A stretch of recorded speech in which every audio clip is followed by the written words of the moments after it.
Ryan Mitchell stood frozen in the doorway of the HR conference room, his career hanging by a thread. Across the polished mahogany table sat Victoria Hale, his CEO, his secret, his everything, her emerald eyes fixed on him with an expression he couldn't read. The head of human resources cleared her throat. "Mr. Mitchell, we need to discuss the nature of your relationship with Miss Hale." Outside, rain hammered against the glass walls of the 42nd floor. Inside, silence pressed down like a physical weight. This was it. The moment when everything he'd built could shatter. But how did they get here? Let me take you back to where it all began. Stay with me until the end. Hit that like button and drop a comment with your city so I can see how far this story travels. 3 months earlier, Ryan Mitchell sat in Friday afternoon traffic, drumming his fingers against the steering wheel of his 10-year-old Honda Civic. The radio droned on about interest rates and political scandals, but his mind was elsewhere, calculating the minutes until he could pick up Emma from after-school care, mentally reviewing the contents of his refrigerator, wondering if frozen chicken nuggets and broccoli constituted adequate nutrition for a growing 6-year-old. His phone buzzed in the cup holder. A text from Marcus Chen, his college roommate, and one of the few people who still bothered to check in regularly. "Wedding's in 2 weeks. You coming solo or finally bringing someone?" Ryan exhaled slowly. The wedding. He'd RSVP'd yes months ago, back when it seemed like a distant obligation. Now it loomed on his calendar like a social obstacle course designed specifically to remind him how thoroughly his life had diverged from his peers. "Solo," he typed back at a red light. "Emma's with her mom that weekend." The response came immediately. "Bro, you're 32, not 82.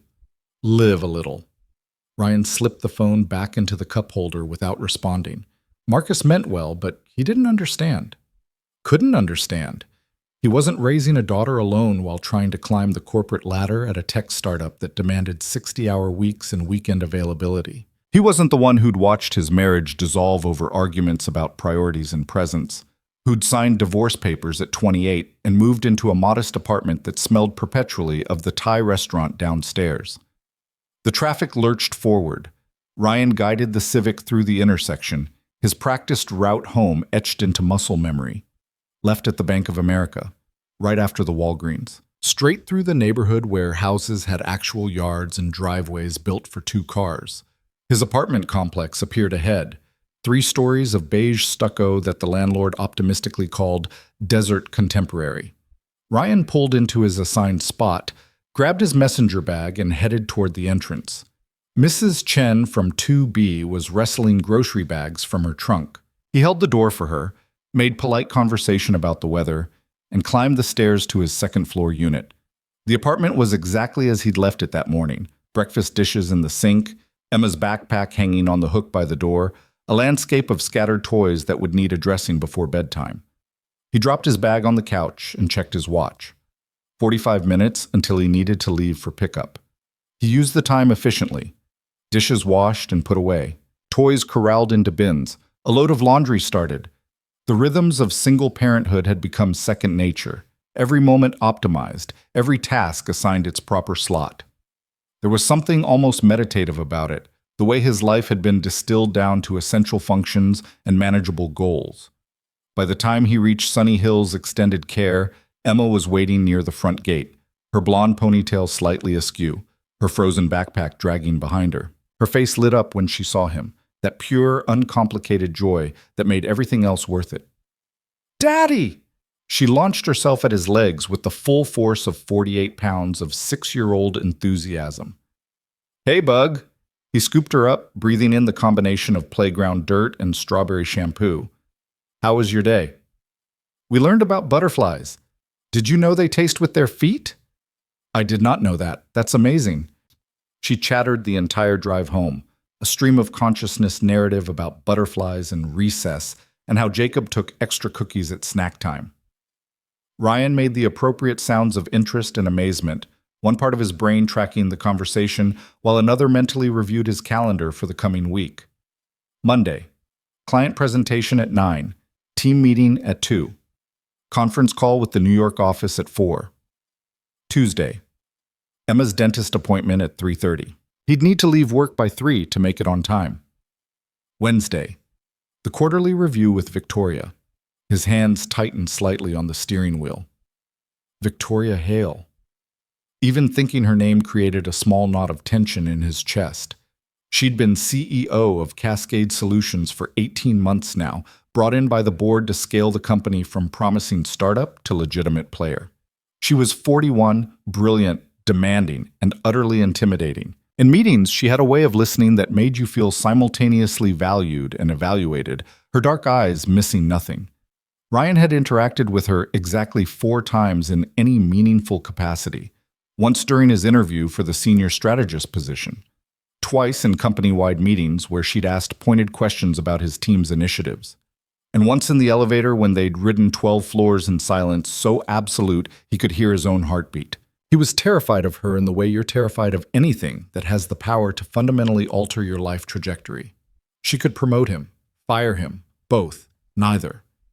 He existed in her peripheral vision at best, another competent employee in a company of competent employees.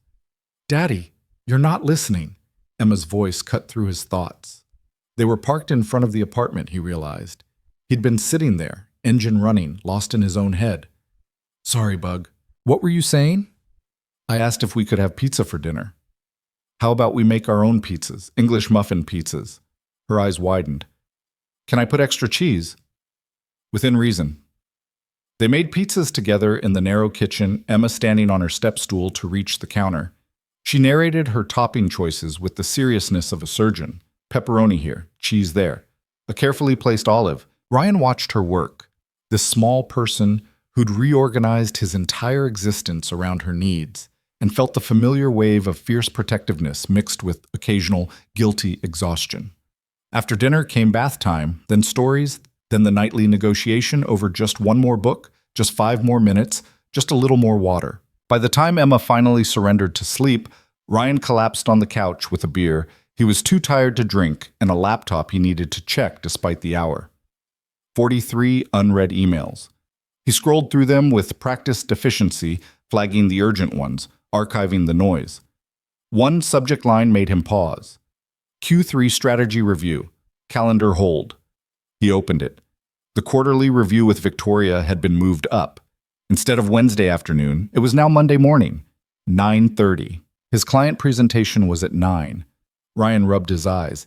He'd have to reschedule the client, which meant disappointing their contact, which meant explaining to his direct manager why he was prioritizing an internal review over external relations. The calculus of corporate survival played out in his mind. Weigh the risks, choose the lesser damage, send the appropriate apologetic emails. He typed until his vision blurred, then finally closed the laptop and headed to bed. The apartment was quiet except for the distant sound of traffic and the hum of the refrigerator. In her room, Emma slept sprawled across her twin bed, surrounded by stuffed animals. Ryan stood in her doorway for a moment, watching her breathe. This was enough, he told himself. This was more than enough. The wedding was on a Saturday in mid-October, held at a waterfront venue an hour north of the city. Ryan had forgotten how much he disliked weddings. The forced mingling, the sentimental speeches, the way they seemed designed to highlight everything missing from your own life. He'd driven up alone, listening to a podcast about market disruption that he forgot the moment he turned it off. The venue was beautiful in that expensive, understated way. White tents on manicured lawns, the sound of water lapping against a private dock, views of distant mountains going purple in the afternoon light. Marcus found him immediately, pulling him into a hug that smelled of expensive cologne and champagne. "You made it, and you wore a suit. I'm touched." "It's a wedding, Chen. I know how to dress." "Do you?" "Because I've seen your work wardrobe. It's very divorced dad at Kohl's." Ryan laughed despite himself. "Where's the bar?" "Asking the right questions. This way." They wove through clusters of guests, college friends Ryan half remembered, relatives of the bride making polite conversation, groomsmen already loosened ties and flushed faces. The bar was set up near the water, bottles gleaming in the late afternoon sun. Ryan ordered a whiskey, neat. The bartender poured generously. "You know anyone else here?" Marcus asked, scanning the crowd. "I know you. That's my quota for social interaction. Come on, there's got to be someone interesting. This is a wedding. Romance is literally in the air." Romance is carbon dioxide and overpriced flowers. Marcus was about to respond when his expression shifted, his attention caught by something over Ryan's shoulder. Oh my God. What? Don't turn around. Victoria Hale is here. Ryan's stomach dropped. He turned around. She was standing near the entrance to the main tent, talking to the bride. She wore a dark emerald dress that somehow looked both elegant and effortless, her usually pulled back hair falling loose around her shoulders. Without the armor of a business suit and conference room lighting, she looked different, softer, more human. What is she doing here? Ryan asked, his voice coming out quieter than intended. Jenna went to business school with her, remember? They were in the same program at Stanford. Right. He had not remembered. He'd been actively trying not to think about Victoria Hale outside of work contexts. You should go say hello, Marcus suggested, grinning. Absolutely not. Why not? You see her at work all the time. Exactly. This is not work. This is her personal time. The last thing she wants is an employee hovering around making things awkward. Or, Marcus countered, this is the perfect opportunity to be human beings instead of job titles. Before Ryan could argue, the wedding coordinator was ushering guests toward their seats. The ceremony was beginning. Ryan found his assigned seat near the back. Single guests were always relegated to the margins, and tried not to notice where Victoria was sitting. He failed. She was 3 rows ahead, slightly to the left, her posture perfect even in a folding chair. The music started. The wedding party processed down the aisle. Ryan had been to enough of these to know the rhythm. Bridesmaids in coordinated dresses, groomsmen trying to maintain dignity, flower girls distributing petals with varying degrees of success. Then the bride appeared and the crowd rose as one. Jenna looked radiant, as brides are required to look, her dress catching the golden light. Her father walked beside her, openly crying. The groom stood at the altar, his face doing complicated things that suggested he was also about to cry. It was all very touching and very conventional, and Ryan felt absolutely nothing. He glanced around the crowd, at faces wrapped with emotion, and felt like an anthropologist studying an alien ritual. He'd had his wedding. He'd stood at an altar and made promises he'd meant at the time. It hadn't saved anything. His gaze drifted forward and met Victoria's. She had turned in her seat, looking not at the bride, but directly at him. Her expression was unreadable, but there was something in her eyes. Recognition, acknowledgement, a shared understanding of something he couldn't name. The moment stretched. Around them, the bride continued her slow march down the aisle. Music swelled. People dabbed at tears. Then Victoria leaned slightly, turning her body just enough that she could speak without being heard by those around her. Ryan saw her lips move, and though he couldn't hear the words, he could read them clearly. Stop looking at her. Look at me. His breath caught. Every rational part of his brain screamed warnings. She's your CEO. This is wildly inappropriate. You're misreading the situation. Don't make this weird. But he couldn't look away. Victoria held his gaze for another heartbeat, then turned back to face the altar, her expression smoothing into polite attention as if nothing had happened. Ryan sat through the rest of the ceremony in a state of controlled panic. His heart hammered against his ribs. His palms were sweating. He missed entire portions of the vows because his mind was locked in a loop, replaying those 5 seconds over and over. Stop looking at her. Look at me. What did that mean? Was it a command, an invitation, a test? Was she messing with him? Did she even realize what she'd said? The ceremony concluded. Guests stood, applauding. The newly married couple processed back down the aisle, beaming at friends and family. Ryan joined the general movement toward the reception area, his body on autopilot while his mind remained stuck 3 rows ahead. Cocktail hour unfolded on the lawn. Servers circulated with trays of champagne and elaborate hors d'oeuvres. Ryan accepted a glass and positioned himself near the edge of the crowd, searching for Victoria without being obvious about it.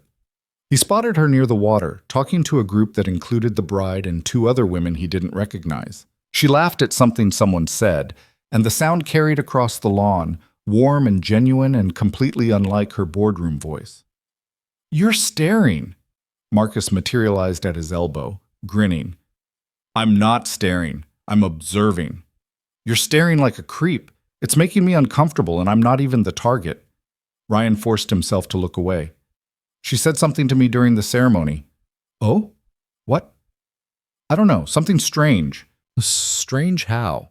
I'm going to fire you. Strange, or I've been watching you from across the conference room. Strange. I don't know. Ryan drained his champagne. Forget it. I'm imagining things. But he wasn't imagining things, and he knew it. The dinner portion of the evening began with assigned seating that separated friends and clustered strangers in an effort to facilitate mingling. Ryan found himself at a table with college acquaintances he barely remembered, and their plus ones who were trying gamely to pretend they were having a good time. Victoria was seated several tables away, near the bride's family. Ryan tried not to watch her. He participated in conversations about jobs and real estate and upcoming vacations. He laughed at appropriate moments. He was the picture of a well-adjusted wedding guest. Under the table, his knee bounced with nervous energy. Dinner concluded. Toast began. The best man told an embarrassing story about the groom's freshman year. The maid of honor cried while reading a poem about friendship. Everyone raised glasses and said cheers in that exaggerated way people do at weddings. Then the dancing started. The bride and groom took the floor for their first dance, swaying to something slow and saccharine. Parents joined for the second dance. Then the DJ opened it up to everyone, and suddenly the dance floor was packed with loosened ties and kicked-off heels, and the kind of uninhibited movement that only happens after several glasses of wine. Ryan stayed seated. Dancing at weddings felt like a participation in something he no longer believed in. Plus, he was a terrible dancer. You should go out there. One of his table mates, Sarah, Shannon, gestured toward the floor. It's fun. I'm good here, thanks. Oh, come on. You can't sit here all night. Actually, he could. That was precisely his plan. But then the music shifted.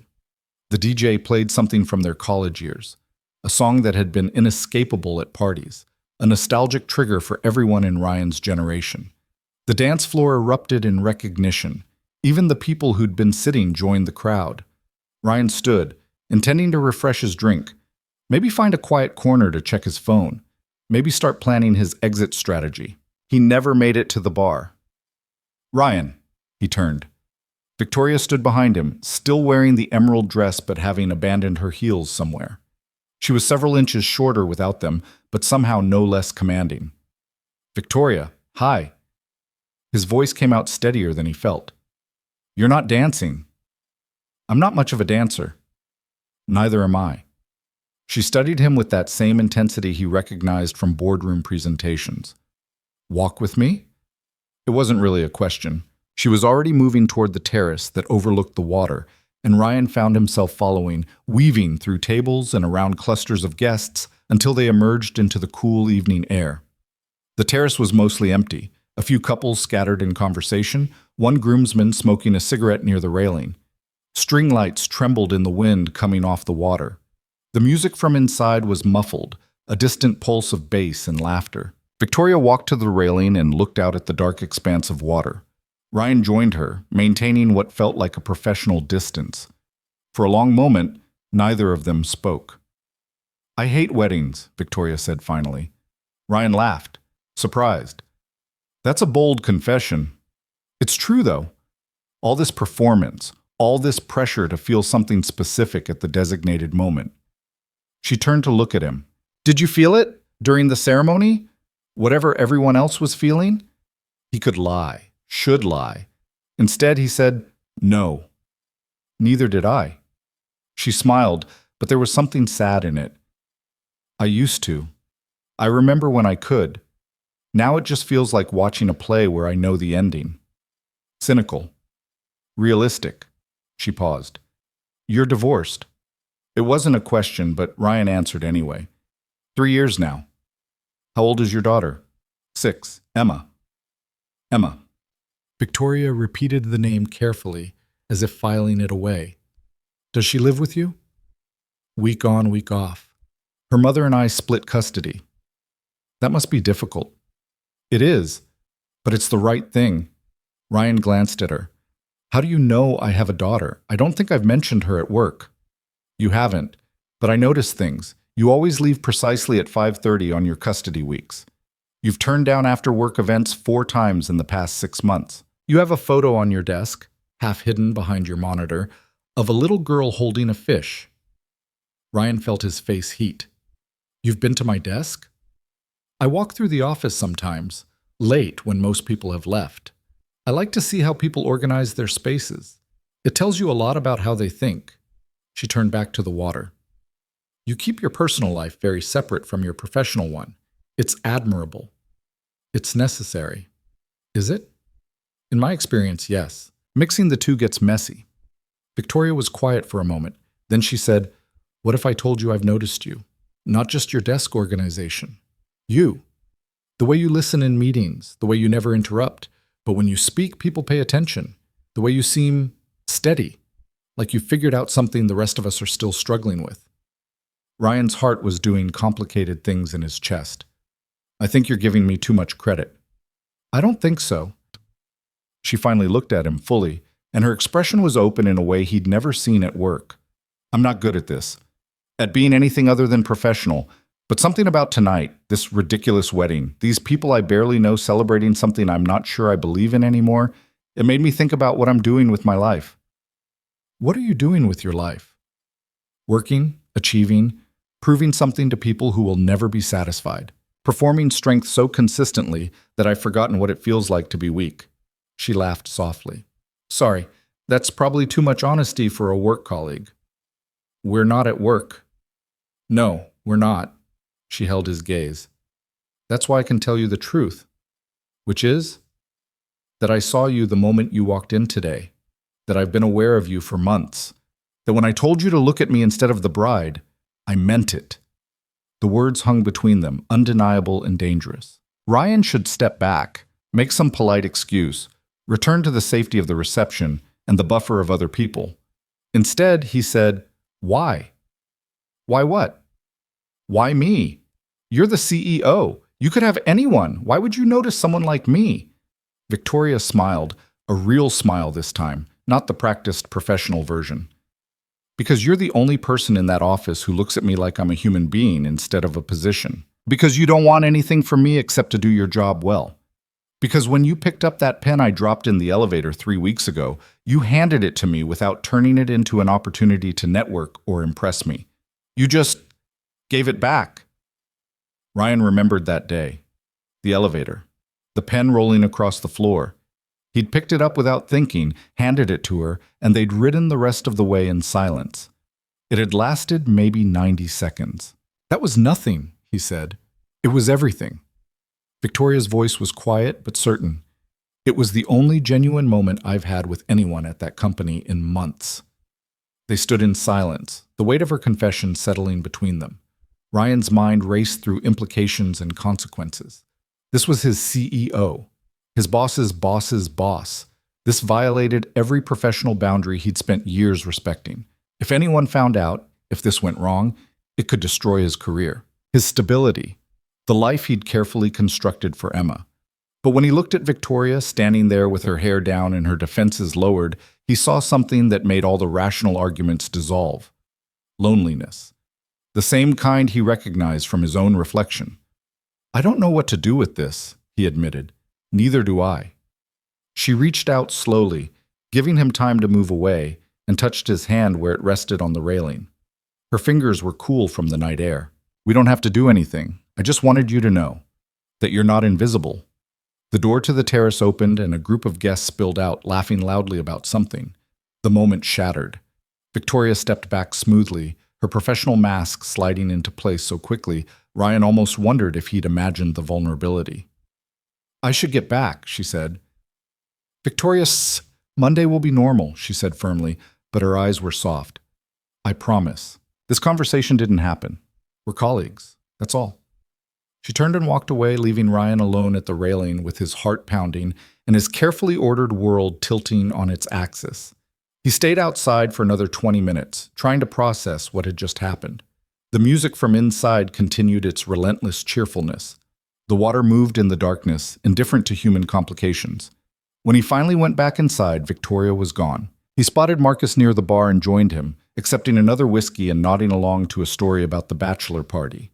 But his attention was elsewhere, his mind replaying every word, every gesture, every impossible thing Victoria had said. You're not invisible. He left the wedding before the bouquet toss, claiming an early morning with Emma as his excuse. The drive home was a blur of headlights and exit signs, and the relentless voice in his head cataloging all the reasons this was a terrible idea. She was his CEO.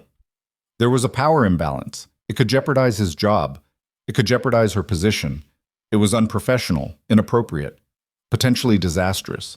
But underneath all the rational arguments was a simpler truth. For the first time in 3 years, he felt something other than tired. Monday morning arrived with the inevitability of deadlines and responsibilities. Ryan dropped Emma at school, kissed her forehead, and reminded her about library day. Then he drove to the office, his tie feeling tighter than usual. The quarterly review was at 9:30. He arrived 15 minutes early, carrying printed reports and a laptop loaded with presentation slides. The conference room on the executive floor was already set up. Water glasses, notepads, the faint smell of expensive coffee. Victoria arrived exactly on time, wearing a charcoal suit that was all business. Her hair was pulled back. Her expression was neutral. If Ryan hadn't been looking for it, he would never have caught the slight hesitation in her step when she saw him, the barely perceptible softening around her eyes. "Ryan, good morning." "Good morning." They sat across from each other at the conference table. The door remained open, protocol for one-on-one meetings with executives. Victoria opened her laptop and pulled up his team's quarterly metrics. For 45 minutes, they discussed strategy, performance indicators, and upcoming initiatives. Victoria asked pointed questions. Ryan provided detailed answers. It was professional, efficient, and completely normal. Except it wasn't. Because underneath the corporate language and performance reviews, there was an entire conversation happening in the spaces between words. In the way Victoria's gaze lingered a fraction too long when she looked at him. In the way Ryan found himself hyper-aware of every movement she made. The way she tapped her pen against the table. The slight tilt of her head when she considered his responses. "Your team exceeded targets in Q3, Victoria said, reviewing a chart. "The client retention rate is particularly impressive." "Thank you. We've focused on relationship building rather than just service delivery." "It shows." She made a note. "I'd like to see this approach applied more broadly. Would you be interested in presenting at the all-hands meeting next month?" It was an opportunity. A visible one. The kind that could accelerate his career trajectory. "I'd be honored." "Good." Victoria closed her laptop. "I think we're done here, unless you have questions." This was his chance. To acknowledge Saturday night. To ask what it meant. To push past the professional facade and into honesty. Instead, Ryan heard himself say, "No questions. Thank you for your time." Victoria stood, smoothing her suit jacket. She walked toward the door, then paused with her hand on the frame. Without turning around, she said quietly, "Have a good week, Ryan." It was a dismissal, professional and appropriate. But the way she said his name, with the tiniest fraction of warmth, made his chest tighten. She left. Ryan sat alone in the conference room, staring at his notes without seeing them. He'd done the right thing. The professional thing. The safe thing. So why did it feel like he'd just missed something important? The rest of the week unfolded in a careful dance of avoidance and awareness. Ryan saw Victoria in the hallway twice. Both times they exchanged polite nods and kept walking. He spotted her in the cafeteria once, deep in conversation with the CFO, and took his lunch back to his desk. She sent him one email copied to his entire team, praising their Q3 performance. It was exactly what she'd promised. Normal. Professional. As if Saturday night had never happened. By Friday, Ryan had almost convinced himself it hadn't.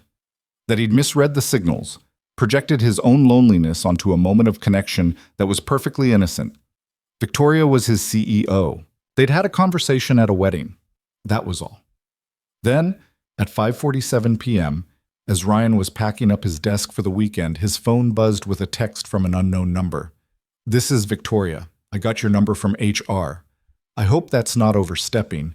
I wanted to say thank you for Monday, for being professional, for making this easier." Ryan stared at the screen. Around him, the office was emptying out, people eager to start their weekends. He should delete the message, pretend he never received it, maintain the boundaries they'd both agreed were necessary. His fingers moved without conscious decision.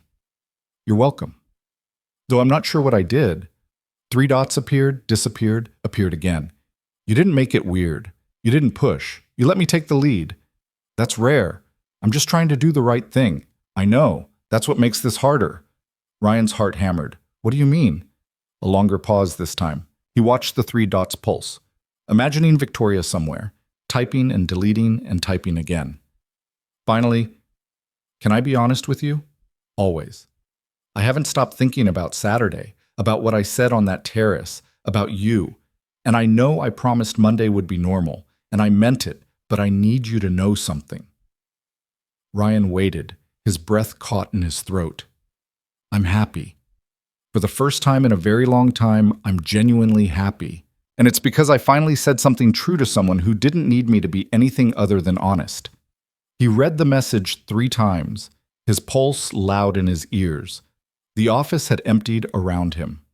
Through the window, the city was settling into its Friday night rhythm, lights coming on, traffic building, people heading toward whatever waited for them outside of work. Ryan typed carefully. I don't know what to do with that. You don't have to do anything. I just needed to tell you. Victoria, I know. It's complicated. Possibly impossible. Probably unwise. Definitely all of those things. But Ryan closed his eyes. Emma was with her mother this weekend. He had 2 days of empty apartment and too much time to think. He could be responsible, professional. He could do what he'd done for the past 3 years, put his head down, focus on work, be the steady, reliable version of himself that everyone expected. Or he could be honest, but I haven't stopped thinking about it either, he typed. About you, about what you said. The response came quickly. That's terrifying to hear. Why? Because now it's real. Before I could tell myself I was projecting, that you were just being kind. But if you feel it too, then what? Another long pause. Ryan watched the dots appear and disappear several times. Then we need to be very careful. Or very brave. And I'm not sure which one I am. Ryan stood, gathering his things with shaking hands. He walked to his car in a daze, Victoria's words echoing in his head. He sat in the parking garage for 10 minutes, gripping the steering wheel, trying to think past the adrenaline. This was dangerous territory. Career-ending, potentially. The power dynamic alone was enough to make HR nervous. If they pursued anything, whatever this was, it would need to be handled with extreme care. Transparency, rules. But underneath all the logical concerns was something simpler and more powerful. Possibility. The chance at something real. Something that wasn't just going through the motions of existence. He pulled out his phone and typed before he could talk himself out of it. What if we talked? Really talked. Not at work, not where anyone could see, just honestly. The response came after nearly 5 minutes. When? Tomorrow? I don't have Emma this weekend. Where? Ryan thought for a moment. There's a small cafe on Maple Street. The Perch. It's quiet. Out of the way. What time? 2? I'll be there. Ryan drove home in a state of controlled panic, his mind racing through scenarios and consequences. He was actually doing this, meeting his CEO for coffee on a Saturday, having a conversation that could change everything or destroy everything or maybe both simultaneously. He ordered Thai food and ate it without tasting anything. He tried to watch a movie but couldn't follow the plot.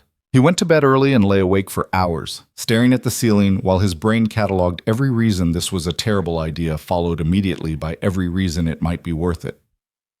At 1:55 p.m. the next day, Ryan sat in a corner booth at the Perch, nursing a coffee that had gone cold. The cafe was exactly as he'd described, small, quiet, the kind of place that attracted freelancers with laptops and retirees reading newspapers.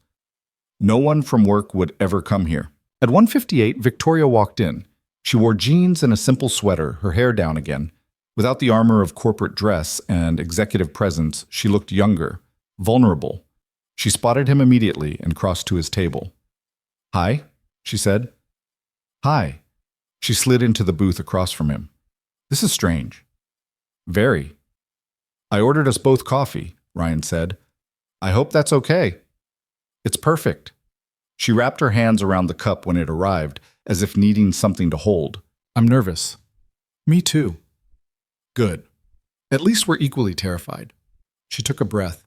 I've been thinking about what to say.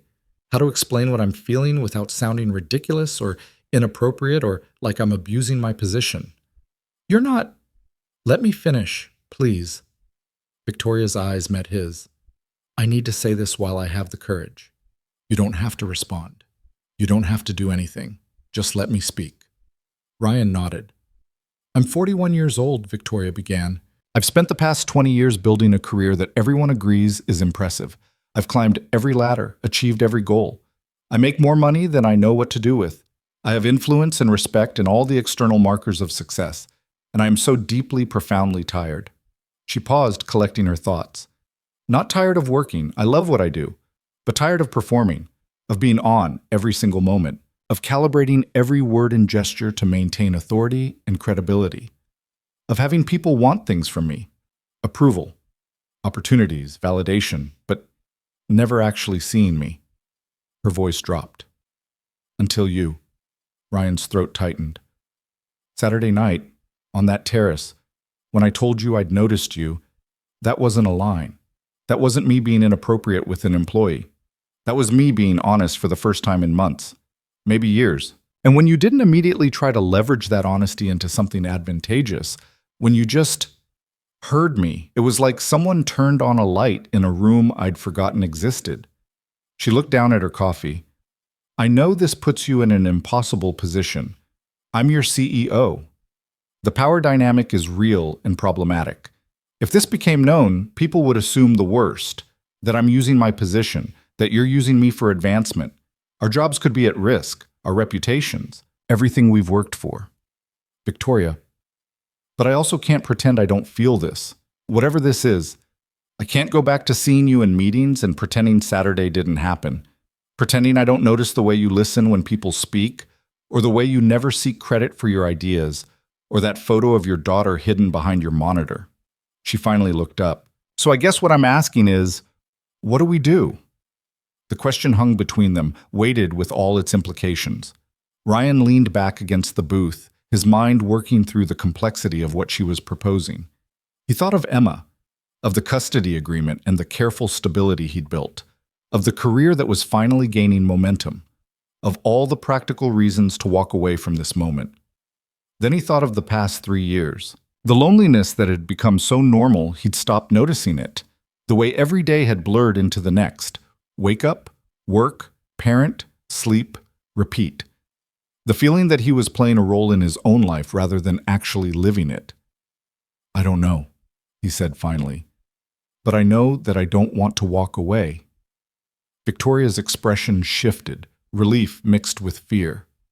Even knowing how complicated it will be? Especially knowing that. Ryan leaned forward. Because if it was easy, it wouldn't mean anything. And this, whatever this is, it means something. They talked for 3 hours, losing track of time as the cafe around them filled and emptied and filled again. They talked about their fears, her concern about abusing power, his worry about jeopardizing Emma's stability. They talked about logistics, how to navigate work, what transparency would look like, what boundaries needed to exist. But mostly, they talked about themselves. Victoria told him about growing up in Detroit, daughter of a factory worker and a nurse, how she'd fought her way through business school and up the corporate ladder, how she'd been married once, briefly, in her 20s to a man who'd wanted her to want less, how she'd spent the past decade choosing career over relationship until she'd convinced herself she was fine alone. Ryan told her about Emma's birth, the way fatherhood had rearranged every priority he'd ever held, about the slow dissolution of his marriage, not dramatic or hateful, just a gradual recognition that they'd become incompatible, about the guilt of shared custody, a feeling like he was always failing someone, his daughter when he was at work, his work when he left at 5:30 to pick her up. Do you think we're crazy? Victoria asked eventually.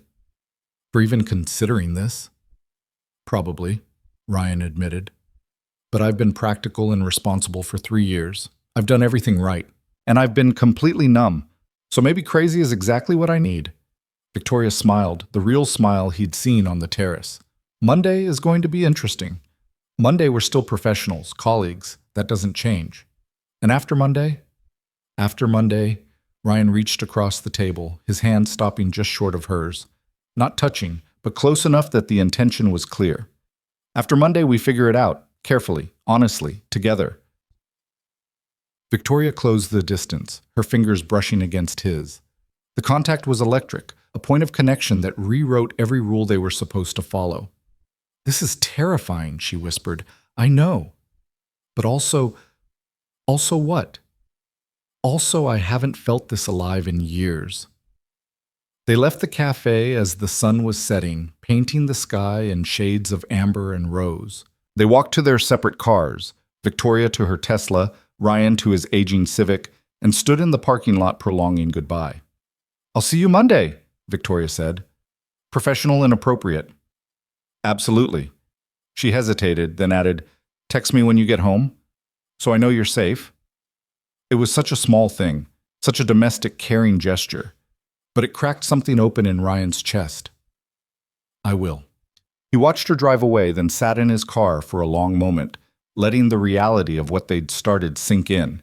This was happening. Whatever this was, it was real and complicated and potentially disastrous and absolutely worth the risk. His phone buzzed as he pulled onto the highway.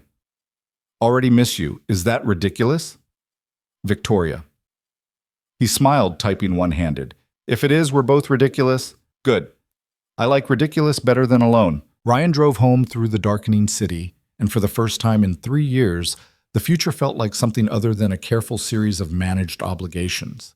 It felt like possibility. Monday morning arrived with the weight of every decision they'd made. Ryan stood in front of his bathroom mirror, adjusting his tie for the 3rd time, trying to convince himself that he looked like someone who had his life together. His reflection disagreed. The sleepless night showed in the shadows under his eyes, the tension in his jaw. His phone buzzed on the counter. A text from Victoria, sent at 6:14 a.m. "Didn't sleep. Keep thinking about what we're doing. Still sure about this?" Ryan's fingers hovered over the keyboard. This was the moment. The last exit before they crossed a line that couldn't be uncrossed. He could text back something safe, something that would let them both retreat to the comfortable distance of professionalism. Instead, he typed, "Terrified." But yes, 3 dots appeared immediately. "Good. Me too. See you at work. Just colleagues today." Just colleagues, he confirmed, pocketing the phone and heading out to face whatever came next. The office felt different that morning, though nothing had actually changed. Same fluorescent lights, same hum of conversations and keyboard clicks, same coffee brewing in the break room that always tasted slightly burnt. But Ryan moved through it all with heightened awareness, hyper-conscious of every interaction, every glance. He made it to his desk without incident, dove into emails, and tried to convince himself that everything was normal. His team filtered in gradually. Jennifer with her oversized coffee mug, Marcus complaining about traffic, David already on a call with a client in Singapore. Monday morning routine, completely ordinary. Except at 10:47 a.m., when Victoria walked past his department on her way to a meeting, and their eyes met for exactly 2 seconds. She gave him the same polite nod she gave everyone. He returned it with the same professional acknowledgement, and his heart rate doubled. "You okay?" Jennifer appeared at his cubicle entrance, eyebrows raised. "You look weird." "I'm fine, just tired." "You've been staring at that spreadsheet for 5 minutes without moving." Ryan blinked, refocusing on his screen. She was right. He'd been completely frozen, lost in the replay of Victoria's glance. "Long weekend." Jennifer didn't sound convinced, but she let it drop. "Team meeting in 10, conference room B." The morning stretched into afternoon. Ryan attended meetings, responded to emails, reviewed quarterly projections. He was functional, professional, completely appropriate. No one would have guessed that his mind was split between the work in front of him and the memory of Victoria's hand touching his in a cafe parking lot. At 3:15 p.m., his phone buzzed with a text from an unknown number. Then he remembered. They'd exchanged numbers Saturday. He'd saved her contact under VH without any other identifying information, a small precaution that felt both necessary and absurd. "This is harder than I thought it would be," the message read. Ryan glanced around his cubicle, confirming no one was watching, and typed back, "What is?" "Seeing you. Pretending. Acting like Saturday didn't happen. We agreed. Professional at work." I know, and I meant it, but that doesn't make it easy. Ryan stared at the message, his thumb hovering over the reply. Around him, the office continued its normal rhythm, phones ringing, printers humming, someone laughing at a joke in the next row. He was sitting at his desk in full view of his colleagues, texting with his CEO about feelings they weren't supposed to have. We need rules, he typed finally. Clear boundaries. Agreed. Can we talk? Not here. Tonight? I have Emma tonight. Pickup is in an hour. A longer pause this time. Tomorrow then. Same cafe? Yes, 7 p.m. I'll be there. Ryan pocketed his phone and tried to focus on the budget analysis in front of him, but the numbers kept blurring. This was real. They were actually doing this, navigating an impossible situation with the stakes getting higher every day. The rest of the week unfolded in careful choreography. At work, they were impeccably professional. Victoria addressed him in meetings the same way she addressed everyone else. Direct, focused, fair. Ryan presented his team's initiatives without any special attention or treatment. To outside observation, they were exactly what they were supposed to be. CEO and employee maintaining appropriate boundaries. But underneath the professional veneer, a different conversation was happening. Text messages in the evening, carefully timed when they were both alone. Phone calls late at night, Victoria's voice softer without the armor of her executive presence. Gradually, through screens and distance, they were building something neither of them had names for yet. Tuesday evening at the Perch, they sat in the same corner booth and drafted their rules. Victoria brought a notebook, actual paper, not digital, and they wrote everything down like a contract negotiated between equals. No communication during work hours unless it's legitimate business, Victoria said, pen poised. No special treatment in meetings or decisions. No public displays of anything that could be construed as personal. Transparency with HR if this becomes serious, Ryan added. We document everything, make sure there's no conflict of interest with reporting structures. Victoria wrote it down. What about your daughter? When do I meet her? The question stopped Ryan mid-thought. Emma? If this is real, if we're building toward something, she's part of your life. I can't exist in a separate box forever. Ryan rubbed his face. I know, but she's 6. She doesn't understand complicated adult situations. And her mother would have questions I'm not ready to answer. I'm not asking to meet her tomorrow. I'm asking if you can see a future where I'm part of that world. Could he? Ryan tried to imagine it. Victoria at his apartment, playing puzzles with Emma, navigating the chaos of a 6-year-old's energy. The image should have felt wrong, jarring. Instead, it felt almost natural. Yes, he said quietly, I can see that. Eventually, Victoria smiled, adding another note to their list. They talked for 2 hours, building a framework for something that had no blueprint. When they finally left, Ryan felt simultaneously more certain and more terrified than before. The following week brought unexpected complications. During a company-wide meeting, the CFO announced organizational restructuring. New reporting lines. Adjusted team assignments. The goal was to streamline operations and improve efficiency, but the effect was to shake up established hierarchies and create new power dynamics. Ryan's position didn't change, but his direct manager did. Instead of reporting to Tom in product development, he would now report to Sarah Chen, Vice President of Strategic Initiatives, who reported directly to Victoria. The announcement sent a ripple of anxiety through his chest. He caught Victoria's eye across the conference room and saw his own concern reflected back at him. This changed things. The reporting structure now had fewer layers between them, which meant more scrutiny, more potential for perceived conflicts of interest. After the meeting, Ryan returned to his desk to find an email from Victoria, sent to his work address with the subject line, restructuring. We need to talk. Not about us. About how we handle this professionally. Can you come to my office at 5:30? The floor should be mostly empty by then. Ryan replied with a simple affirmative, then spent the rest of the afternoon trying not to spiral into worst-case scenarios. At 5:25 p.m., he took the elevator to the executive floor, his stomach tight with nerves. Victoria's assistant had already left for the day. The executive suite was quiet, lit by the amber glow of late afternoon sun through floor-to-ceiling windows. Ryan knocked on Victoria's doorframe. The door was open, another small protocol they'd agreed upon. Come in, Victoria said without looking up from her laptop. Close the door, but don't lock it. Ryan did as instructed, taking the seat across from her desk. This felt different from their cafe meetings, more formal, the power dynamic visible in the expensive furniture and corner office view. Victoria closed her laptop and folded her hands on the desk. The restructuring complicates things. I know. Sarah Chen is sharp. She doesn't miss details. If there's anything between us, anything that affects your work, or creates even the perception of favoritism, she'll notice. So what do we do? Victoria was quiet for a moment, choosing her words carefully. We have two options. Option 1. We stop this now. Remain colleagues, nothing more. It's the safe choice, the smart choice. Ryan's chest tightened. And option 2? Option 2 is we go to HR together. Disclose the relationship before it becomes serious enough that the disclosure is required. We get ahead of it, establish boundaries, accept whatever consequences come with transparency. That's a significant risk, for both of us.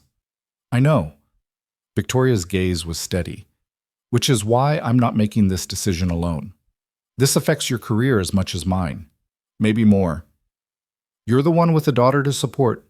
You're the one with more to lose. Ryan leaned back in the chair, processing the weight of what she was offering.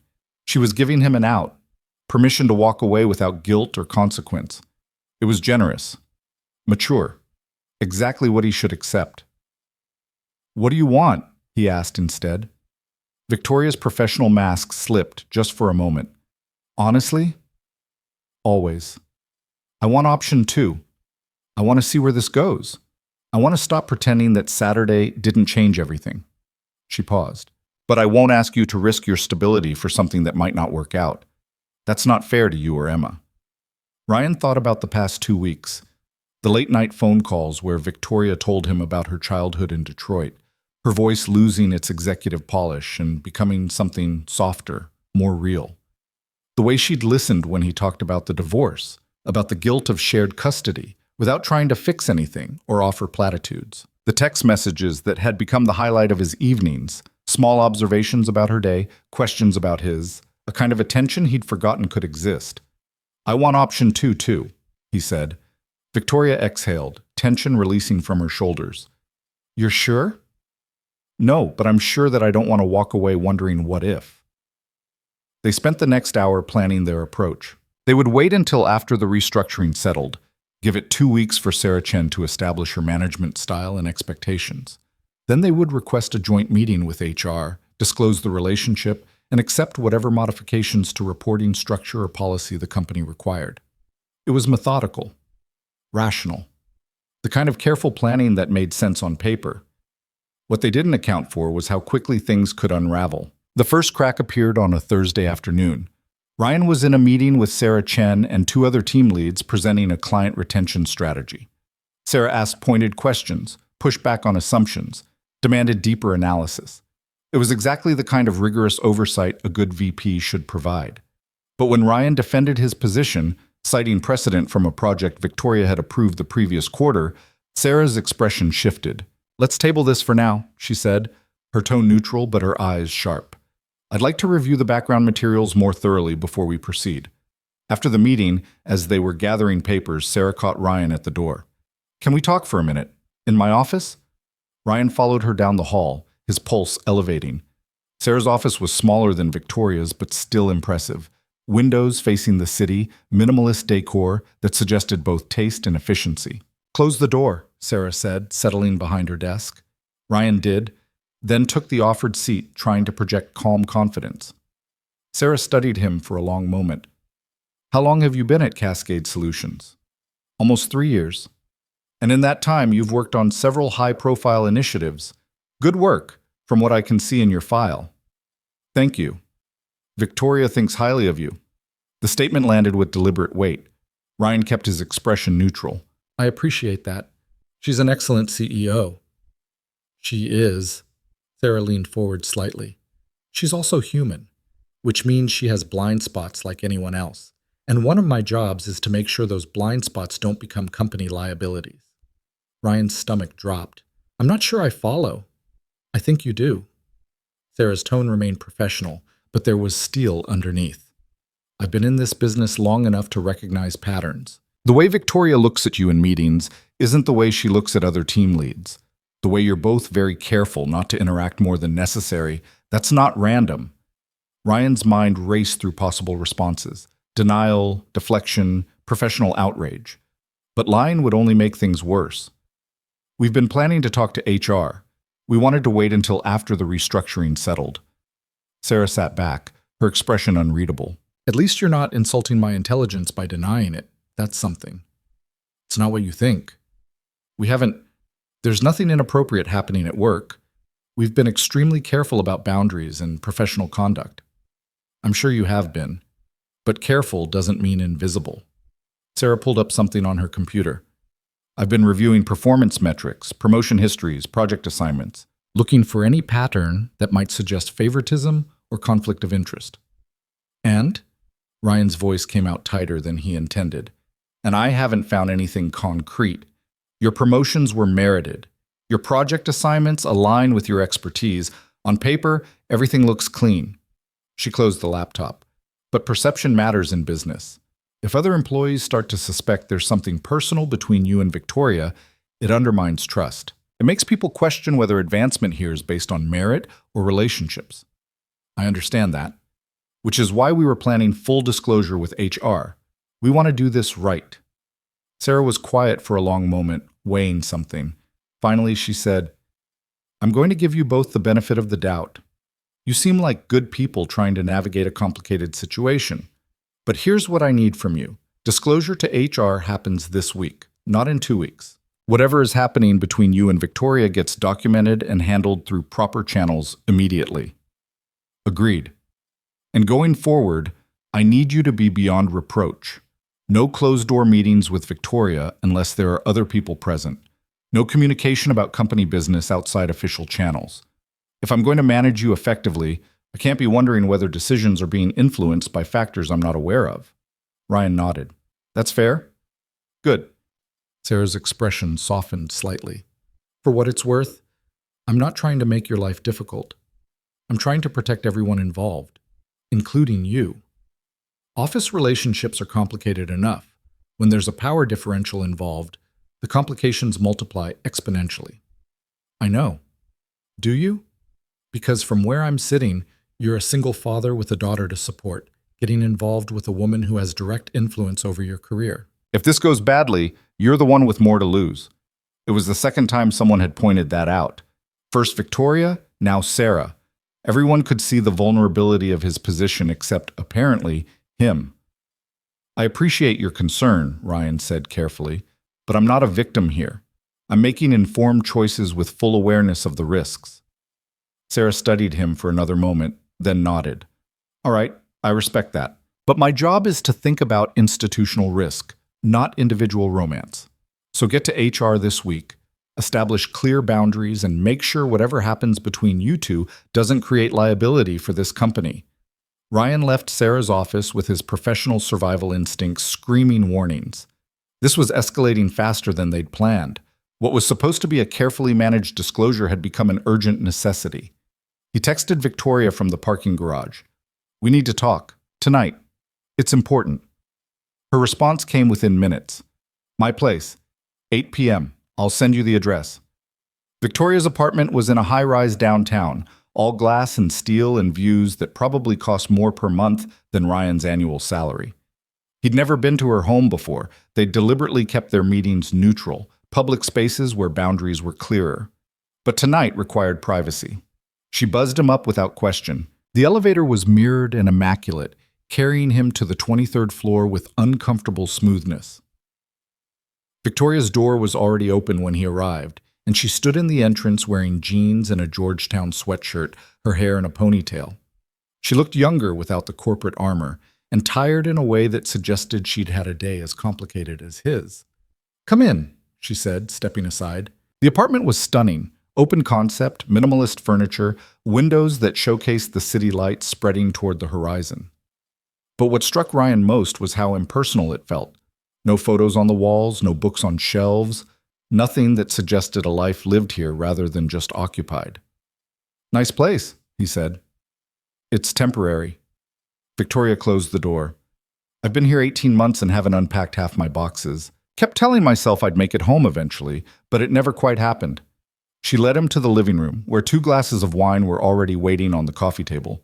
They sat on opposite ends of the couch, close but not touching, a physical manifestation of all the boundaries they were trying to maintain. Sarah Chen knows, Ryan said without preamble. Victoria closed her eyes. How much? Enough to be concerned. She didn't say it explicitly, but she's figured out there's something between us. She wants us to go to HR immediately, this week. Not in 2 weeks like we planned. Did she threaten you?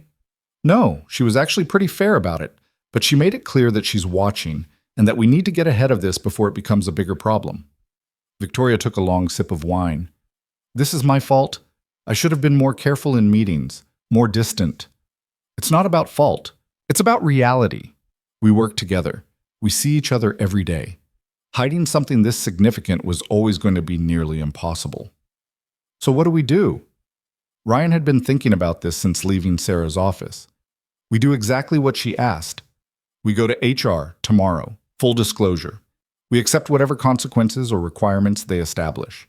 And if they say we can't continue, if company policy prohibits relationships between executives and employees, then we have a decision to make. Victoria looked at him, her expression vulnerable in a way he'd never seen at work.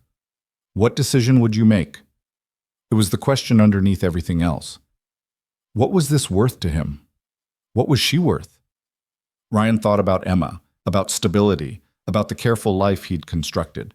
Then he thought about the past 3 weeks, the conversations that had stretched past midnight, the way Victoria had listened when he talked about his fears about being an adequate father, the feeling of being seen as a complete person rather than just a function. I don't know, he admitted. I want to say I'd choose you, choose this, but I have responsibilities that complicate everything. Emma, my career, the whole infrastructure of my life. Ryan set down his wine glass. But I also know that I've been going through the motions for 3 years, working, parenting, existing, but not really living. And then you happened. And suddenly I feel awake again. So no, I don't know what I'd choose if forced, but I know that I'm not ready to walk away. Victoria reached across the space between them and took his hand. It was the first time they'd touched since the cafe parking lot, and the contact sent electricity through his nervous system. I'm scared, she said quietly. Of what? Of this. Of wanting something this much. I've spent so long being self-sufficient, not needing anyone, that the idea of actually depending on someone else for happiness terrifies me. You don't depend on me. We're choosing each other. That's different. Is it? Her thumb traced circles on his palm. Because right now it feels like you've become essential. Like if I lose this, I go back to that empty apartment and that empty life, and I'm not sure I can do that anymore. Ryan understood exactly what she meant. The past 3 weeks had shown him what connection could feel like. Real, honest connection with someone who saw all of him and chose him anyway. Going back to the isolation of before seemed impossible now. Then we fight for it, he said. We go to HR. We document everything. We accept whatever boundaries they require. And we trust that we're both smart enough and committed enough to make this work despite the complications. Victoria leaned forward, resting her forehead against his. They stayed like that for a long moment, breathing the same air, not quite kissing, but closer than professional colleagues should ever be. Tomorrow morning, she whispered. We talk to HR together, no matter what happens. Together, Ryan confirmed. They separated reluctantly. Ryan should have left then, gone home to his empty apartment, prepared for what tomorrow would bring. But Victoria's hand was still in his, and the apartment felt less empty with someone else in it, and neither of them seemed ready to break the moment. Stay, Victoria said. Just for a little while. We don't have to do anything.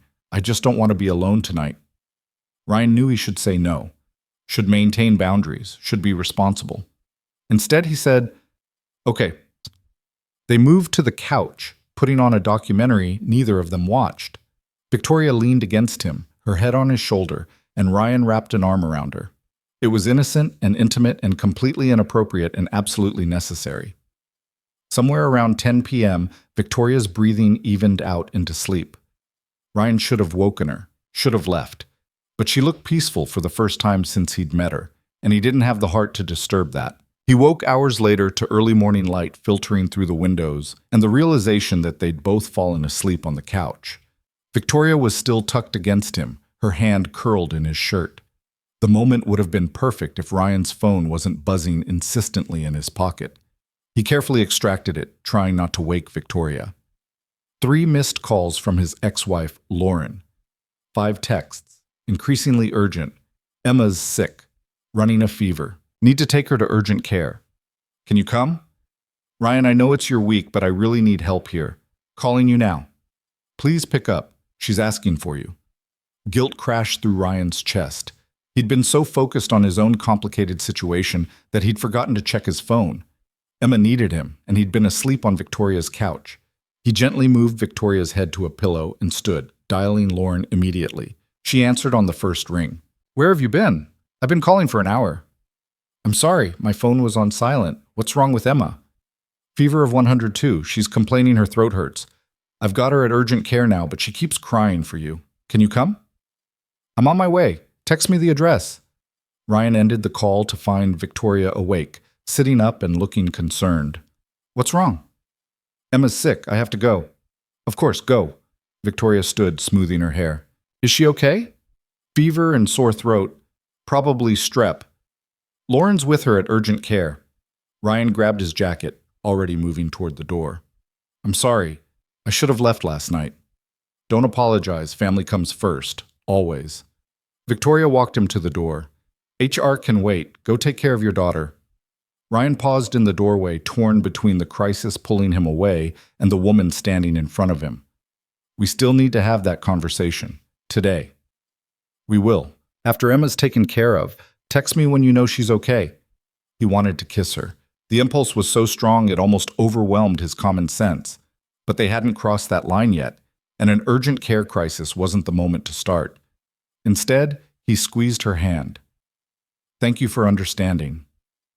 Always, she said softly. Ryan made it to the urgent care center in 20 minutes, breaking several traffic laws in the process. He found Lauren in the waiting room, looking exhausted and worried.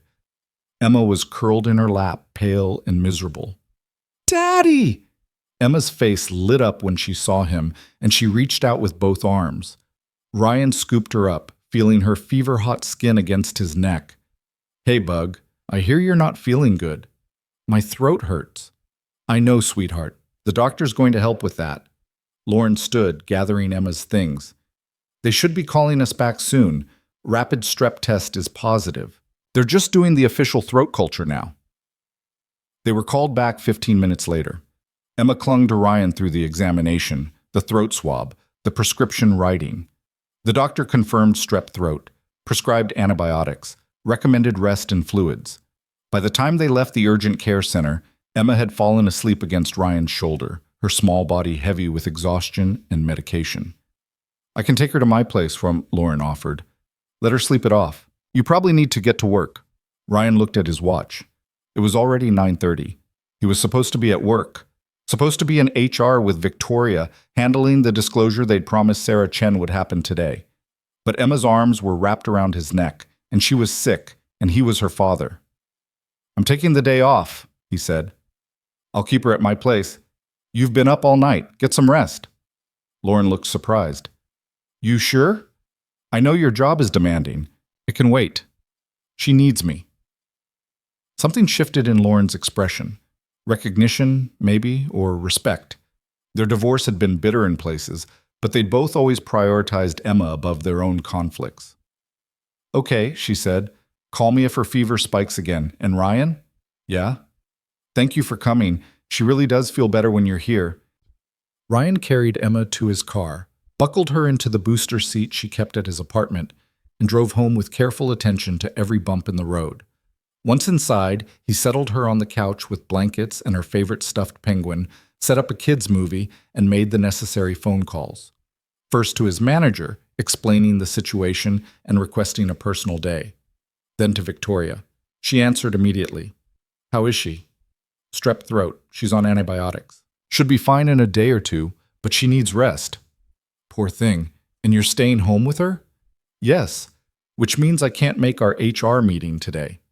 Victoria was quiet for a moment. That's okay. We can reschedule. Sarah wanted it done this week. Sarah will understand that a sick child takes priority. I'll explain the situation to her. Victoria paused. Focus on Emma. The rest can wait. Ryan felt something tight in his chest loosen. Thank you. Stop thanking me for basic human decency. Take care of your daughter. We'll figure out the work stuff when you're back. They ended the call. Ryan made Emma soup she didn't want and convinced her to take medicine she definitely didn't want.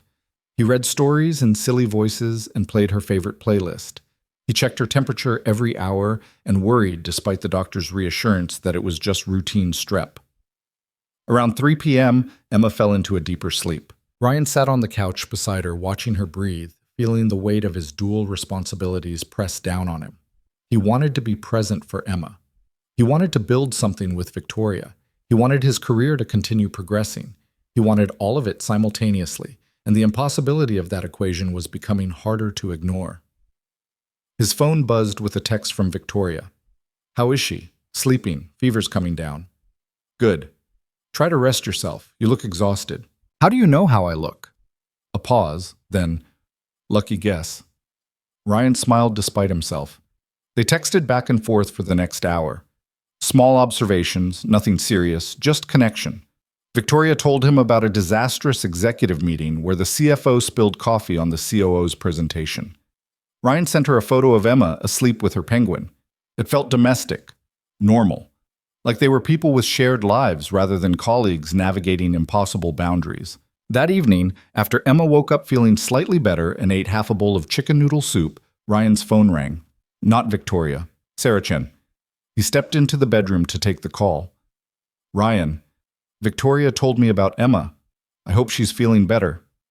She is. Thank you. Good. Sarah's tone shifted to business. I wanted to follow up on our conversation yesterday. Victoria and I spoke this afternoon. She explained your situation, both the sick daughter and the planned HR disclosure. Ryan's stomach tightened. And I appreciate the transparency, but we have a complication. Sarah paused. The board is conducting a review of executive compensation and reporting structures next week. Any significant HR disclosures involving C-suite executives will be scrutinized as part of that review. Meaning, if you and Victoria disclose a relationship now, it becomes part of that board review, which means board members asking questions, demanding documentation, potentially requiring organizational changes that could affect both your positions. What are you suggesting? I'm suggesting you think very carefully about timing. The board review will conclude in 2 weeks. After that, any HR disclosure is routine internal business.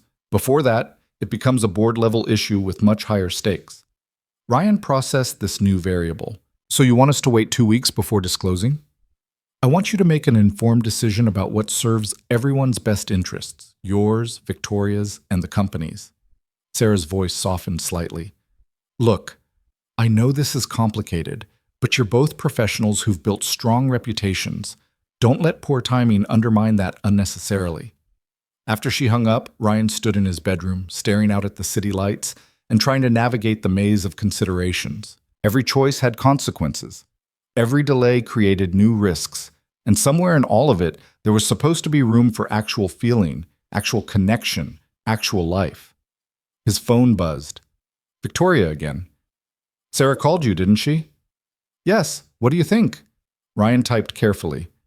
I think we're in deeper than we planned, and I'm not sure there's a safe way forward anymore. Is that you saying we should stop? He looked through the doorway at Emma, still sleeping on the couch with her penguin clutched tight. Then he thought about Victoria, alone in that impersonal apartment, waiting for his answer. No, he typed. It's me saying we need to be smarter, more careful, but not stop. Good. Because I'm not ready to stop either. Even with the board review, even with all the complications, especially with those. Because if we can navigate this, if we can be together despite all the obstacles, then maybe it's worth more than something easy. Ryan read her message twice, letting the weight of it settle. She was right. Easy wasn't valuable. Easy was what he'd had for 3 years. A life carefully managed to avoid risk, avoid pain, avoid anything that might disrupt the careful stability he'd built. But easy had also meant lonely and numb and going through motions without meaning. 2 weeks, he typed. We wait until the board review is done. Then we disclose. Together. Together, Victoria confirmed. Ryan returned to the living room, checked Emma's temperature one more time, and settled onto the couch beside her. Outside, the city moved through its Friday evening rhythms. Inside, his daughter breathed softly, safe and loved, and completely unaware of how complicated her father's life had become. He had 2 weeks to figure out how to make this work. 2 weeks to prepare for whatever consequences came with choosing honesty over convenience. 2 weeks until the careful balance he'd been maintaining either solidified into something sustainable or collapsed completely. For the first time in 3 years, Ryan wasn't sure which outcome scared him more. Emma recovered over the weekend, her fever breaking Saturday morning and her energy returning with the resilience only children possess. By Sunday afternoon, she was begging to go to the park, insisting she was completely fine despite Ryan's cautious monitoring. He gave in, bundling her into a jacket and driving to the playground 3 blocks from his apartment. She ran ahead towards the swings, her blonde ponytail bouncing, and Ryan followed at a more measured pace, his phone buzzing in his pocket. A text from Victoria. How's the patient? He smiled, typing one-handed while keeping Emma in his peripheral vision. Fully recovered, currently demanding I push her higher on the swings. That's good. I was worried. You were? Of course. She's important to you, which makes her important to me. The statement settled in Ryan's chest with unexpected weight. Victoria hadn't met Emma, didn't know her beyond the photo on his desk and the stories he'd shared. But she cared because he cared, and that kind of attention felt foreign after years of managing everything alone. Thank you, he typed. That means more than you know. Daddy, push me, Emma's voice cut through his thoughts. She was already on the swing, legs pumping with determination. Ryan pocketed his phone and crossed to her, beginning the familiar rhythm of pushing and catching and pushing again. Other families populated the playground, mothers with strollers, fathers throwing footballs, kids shrieking with the pure joy of movement. Normal weekend scenes, ordinary life. Except Ryan's life had stopped being ordinary the moment Victoria whispered to him during a wedding ceremony. His phone buzzed again. He checked it between pushes. Can I ask you something personal? Always. When do you think I should meet her? Emma, I mean. I don't want to rush anything or make her uncomfortable, but if this is real between us, eventually she'll need to know I exist. Ryan slowed the swing, his mind working through the complexity of that question. Emma had been 3 when the divorce finalized. She'd adjusted to the 2-household routine with remarkable flexibility, but she'd also developed radar for adult relationships. Lauren had introduced her to a boyfriend once, too soon, and Emma had withdrawn for weeks. I've been thinking about that too, he typed. Maybe we start casual? Something that doesn't feel like meeting Dad's girlfriend, but more like meeting Dad's friend. I like that. Low pressure, natural. There's a children's museum downtown. Emma loves it. We usually go once a month. Maybe next time you could come? Just as someone who's there, not with any specific labels or expectations. The 3 dots appeared and disappeared several times before Victoria's response came through. I would love that. Thank you for trusting me with this. They set a tentative date for 2 weeks out, after the board review concluded and after they'd made their disclosure to HR. Everything was aligned on a timeline that felt both terrifyingly fast and agonizingly slow. Monday morning brought Ryan back to the office with renewed determination to maintain normalcy. He arrived early, reviewed his project queue, and prepared for a week of strategic planning meetings. Sarah Chen had scheduled one-on-ones with each team lead to discuss Q4 objectives, and Ryan's slot was Tuesday at 2 p.m. The office buzzed with its usual Monday energy, people comparing weekend stories, complaining about traffic, the coffee machine in the break room working overtime. Ryan settled into his routine, responding to emails and attending his team's morning stand-up meeting. At 10:15 a.m., Victoria walked past his department on her way to the executive conference room. She wore a navy suit that projected authority and competence. Their eyes met for less than a second, a brief acknowledgement that could have been read as purely professional if you didn't know what to look for. But Ryan knew. He saw the slight softening around her eyes, the barely perceptible smile that touched her lips before she turned away. It was a private language they'd developed, ways of communicating in plain sight without drawing attention. His phone buzzed minutes later with a text. "You look tired. Are you sleeping okay?" "Not really. Too much on my mind." "Same. I keep running through scenarios for how the HR conversation will go. Some of them end badly. We can't control the outcome, only our approach." "I know. Doesn't stop me from worrying." Ryan understood. The waiting was its own kind of torture. Days stretching out while they maintained their careful distance at work. Communicating in fragments through screens. Building something significant in the margins of their professional lives. Tuesday's one-on-one with Sarah Chen started professionally enough. They discussed team performance, reviewed project timelines, identified areas for improvement. Sarah asked intelligent questions and took detailed notes. Everything was exactly as it should be. Then, with 5 minutes left in their scheduled hour, Sarah closed her laptop and leaned back in her chair. "Off the record," she said, her tone shifting to something more personal. "How are you holding up?" Ryan blinked. "I'm fine." "Why?" "Because you're in an impossible situation. Trying to do your job well while navigating a relationship with someone who has direct influence over your career. That can't be easy." "It's not. But I'm managing." Sarah studied him for a moment. "Can I give you some advice? Not as your VP, but as someone who's been in this industry for 15 years and has seen these situations play out?" "Of course." "Whatever happens with Victoria, protect yourself first. I'm not saying don't trust her. I think she's genuinely trying to handle this ethically. But institutional power is real. If things go wrong, if the company has to choose between protecting a CEO and protecting a senior strategist, you know which choice they'll make." The words landed like cold water. Ryan had been so focused on navigating the relationship itself that he hadn't fully considered the institutional implications. "What are you suggesting I do?" "Document everything. Keep records of all your communications about this. Make sure any agreements you reach with HR are in writing. And maybe talk to an employment lawyer just to understand your rights and options if things get complicated." Ryan felt his stomach tighten. "You think it's going to get that complicated?" "I think hope for the best, but prepare for the worst is never bad advice." Sarah's expression softened. "Look, I'm not trying to scare you, but I like you. You're good at your job, you're ethical, and you're clearly trying to do right by everyone involved. I'd hate to see you get hurt because you were too trusting." After the meeting, Ryan sat in his car in the parking garage for 20 minutes, Sarah's words echoing in his head. He'd been approaching this situation with optimism and good faith, believing that transparency and honesty would be enough to navigate the complications. But Sarah was right. He was vulnerable in ways Victoria wasn't. She had executive protection, board connections, and a career trajectory that could survive controversy. He had a daughter to support and a position that could be eliminated in a single restructuring decision. He texted Victoria without thinking it through. "We need to talk. Not about feelings, about practicalities and protection." Her response came quickly. "That sounds ominous. What's wrong? Can you meet me tonight? Same cafe?" "Yes." 7 p.m.? I'll be there."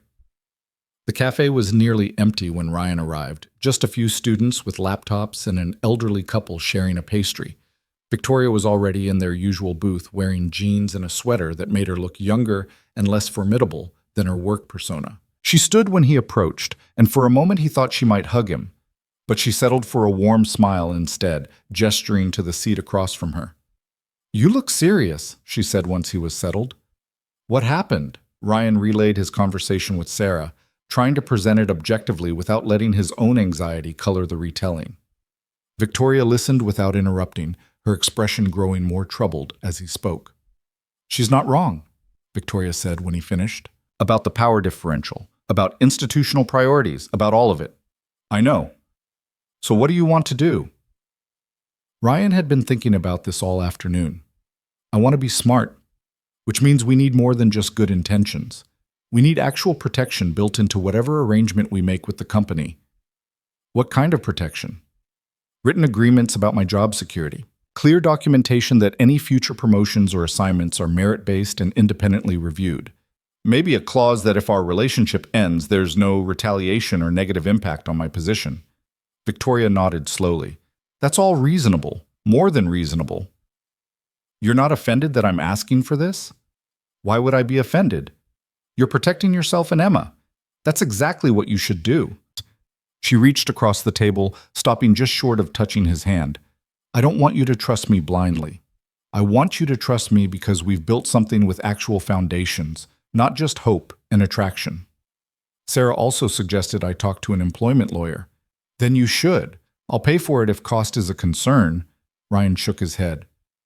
I can cover it, but thank you. They spent the next hour outlining what they'd need from HR, not just permission to date, but actual structural protections. It felt unromantic, reducing their relationship to contract terms and liability clauses. But it also felt necessary, a recognition that caring about someone meant protecting both of you from the worst-case scenarios. Can I ask you something? Victoria said as they were preparing to leave. When you think about us, about where this is going, what do you see? Ryan considered the question carefully. Honestly, I see complications. I see difficult conversations with Emma about why Dad's friend is around more often. I see navigating office politics and people making assumptions. I see balancing your schedule with mine and figuring out how two very different lives fit together. That's a lot of complications. It is. But I also see someone who listens when I talk, who doesn't need me to be anything other than myself, who makes me feel less alone than I've felt in years. He met her eyes. So yes, complications, but also something worth the complications. Victoria's expression softened. I see the same things. All of it. The hard parts and the good parts. They left the cafe separately, another small precaution in a long list of precautions. Ryan drove home feeling both more secure and more uncertain than before. Planning for failure felt pessimistic, but ignoring risk felt naive. They were threading a needle in the dark, hoping the point would land somewhere safe. The following week crawled by with excruciating slowness. The board review happened behind closed doors, executive sessions that Ryan wasn't privy to, but that dominated office gossip. There were rumors of restructuring, of budget cuts, of strategic pivots that might reshape entire departments. Ryan kept his head down, focused on his work, and tried not to obsess over variables he couldn't control. Thursday evening, he picked Emma up from school and took her for ice cream, their weekly tradition when she was with him. She chattered about her day, about an art project involving macaroni and glue, about how Jackson pulled Madison's hair at recess and got sent to the principal's office. "Daddy," she said around a mouthful of chocolate chip, "do you ever get lonely?" The question caught him off guard. Sometimes. Why? Because Mommy has Kevin now, and they're always together, but you're always by yourself. Kevin, Lauren's boyfriend of 6 months, a dentist who seemed nice enough the one time Ryan had met him. Emma had mentioned him occasionally, but never with any particular emphasis. I'm not always by myself, Ryan said carefully. I have you. But when I'm at Mommy's house, you're alone then. That's true, but being alone isn't always bad. Sometimes it's peaceful. Emma considered this, swinging her legs under the table. Mommy says everyone needs someone. That's why she has Kevin. Ryan wondered what prompted this conversation, whether Lauren had said something or whether Emma had simply noticed the patterns of adult life and was trying to make sense of them. Your mommy's right that connection is important, he said.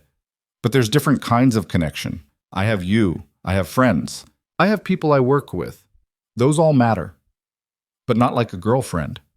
No, not like that. Do you want a girlfriend? Ryan took a breath, aware he was navigating territory that could get complicated quickly. Maybe someday, if I meet someone who fits well with our life, but it would have to be someone special, someone who understands that you're the most important person to me. Emma nodded seriously, apparently satisfied with this answer. Okay, can I have more ice cream? You haven't finished what you have. But I want the pink kind now.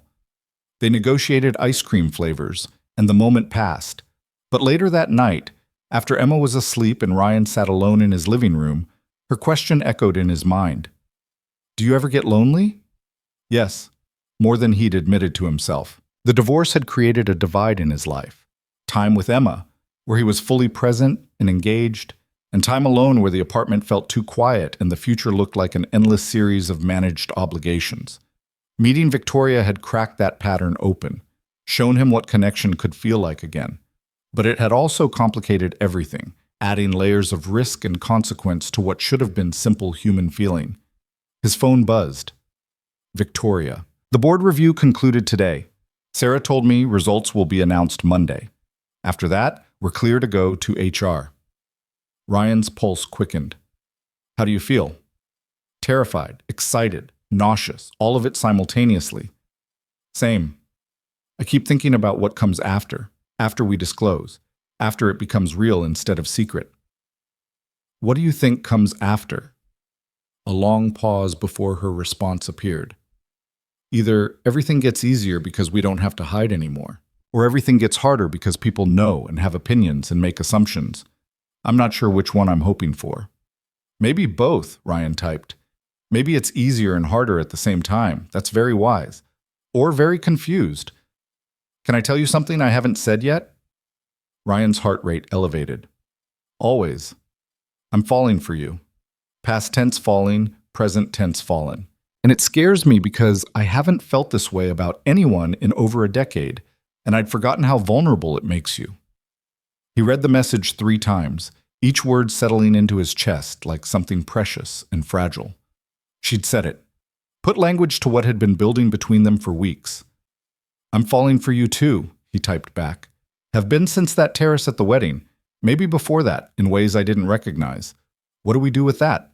We hold on to it. Whatever happens Monday, whatever HR says, whatever complications emerge, we hold on to this. Promise? Promise. Friday passed in a blur of preparation and anxiety. Ryan met with an employment lawyer, a sharp woman named Patricia Chen, who specialized in workplace issues. She reviewed the situation with professional detachment, asked pointed questions about documentation and communications, and drafted a list of protections Ryan should request from HR. This is a complicated situation, Patricia said, sliding the document across her desk. But you're approaching it correctly.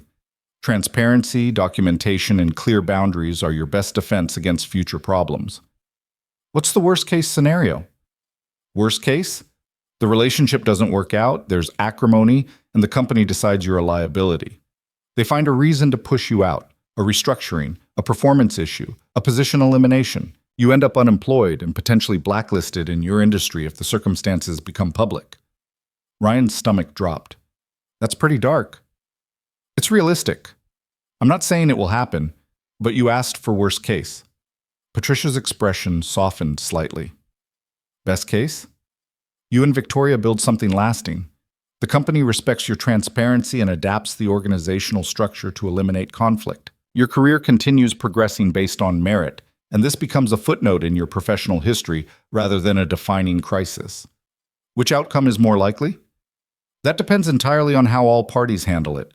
But the fact that you're here, asking these questions, and protecting yourself improves your odds considerably. Ryan left the lawyer's office with both clarity and dread. He understood the risks now in concrete terms, not just abstract concerns. And understanding them made the choice ahead feel simultaneously more important and more impossible. That evening, he took Emma to her mother's house for the weekend exchange. Lauren answered the door with Kevin hovering in the background, tall, friendly, apparently making dinner based on the apron he wore. Hey, Bug, Lauren said, scooping Emma into a hug.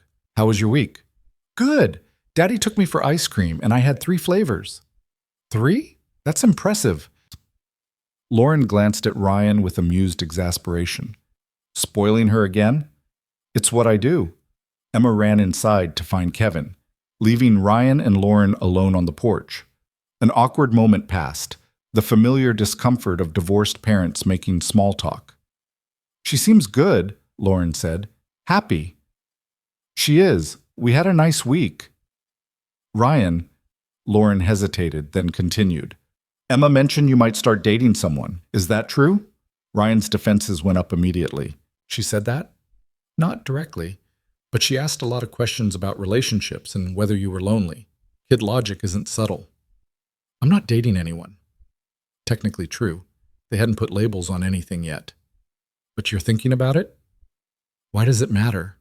Lauren sighed. It doesn't, not really. I just want to make sure that if you introduce someone to Emma, you're serious about them. She's already adjusted to Kevin. I don't want her having to adjust to a revolving door of your girlfriends. The implication stung. When have I ever done anything irresponsible with Emma? You haven't. You're a great dad. I'm just saying, be careful. She's at an age where she notices things. She'll get attached.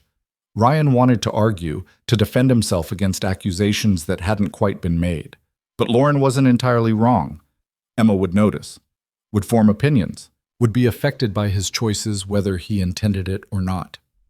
If and when I meet someone, he said carefully, I'll make sure it's serious before Emma knows about it. You have my word. Lauren nodded, apparently satisfied. That's all I'm asking. Have a good weekend, Ryan. He drove away from the house feeling unsettled. Another layer of complication to consider. Another person whose perspective mattered. It wasn't just about him and Victoria anymore. It was about Emma, about Lauren, about office dynamics and board reviews and employment protections. The weight of it all pressed down on him as he navigated traffic back to his empty apartment. Victoria called that night, her voice tired but warm.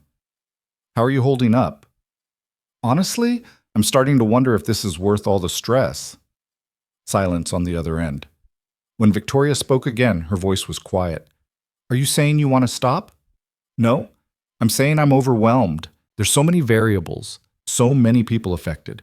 Emma's mother is worried about me dating anyone. Sarah's watching us for conflicts of interest. HR is going to ask complicated questions. The board review might change everything before we even start. He rubbed his eyes. Sometimes I think it would be easier to just walk away, go back to keeping things simple. Would it be easier? Or would it just be familiar? The question stopped him. Victoria continued before he could answer. I'm overwhelmed too. I lie awake at night thinking about all the ways this could go wrong. All the professional consequences, the personal risks, the complications we haven't even anticipated yet. She paused. But then I think about that night at the cafe, about the way you listen when I talk, about feeling seen for the first time in years, and I realize that simple isn't always better. Sometimes the complicated thing is the right thing. Ryan leaned back on his couch, phone pressed to his ear, and let her words settle over him. She was right. Simple had been his life for 3 years, controlled, predictable, safe. And he'd been quietly miserable the entire time. I'm not walking away, he said. I'm just scared. Me too. But maybe we can be scared together? That's the plan, isn't it? They talked for another hour, not about risks or complications, but about ordinary things. Victoria told him about her sister in Boston, who was getting married in the spring. Ryan described Emma's obsession with butterflies and her current campaign to get a pet hamster. They were people having a conversation, not chess players calculating moves. When they finally said goodnight, Ryan felt steadier. The complications were real, the risks were significant, but so was the connection, and that had to count for something. Monday morning arrived with the finality of a deadline. The board review results were scheduled to be announced at a 10 a.m. all-hands meeting.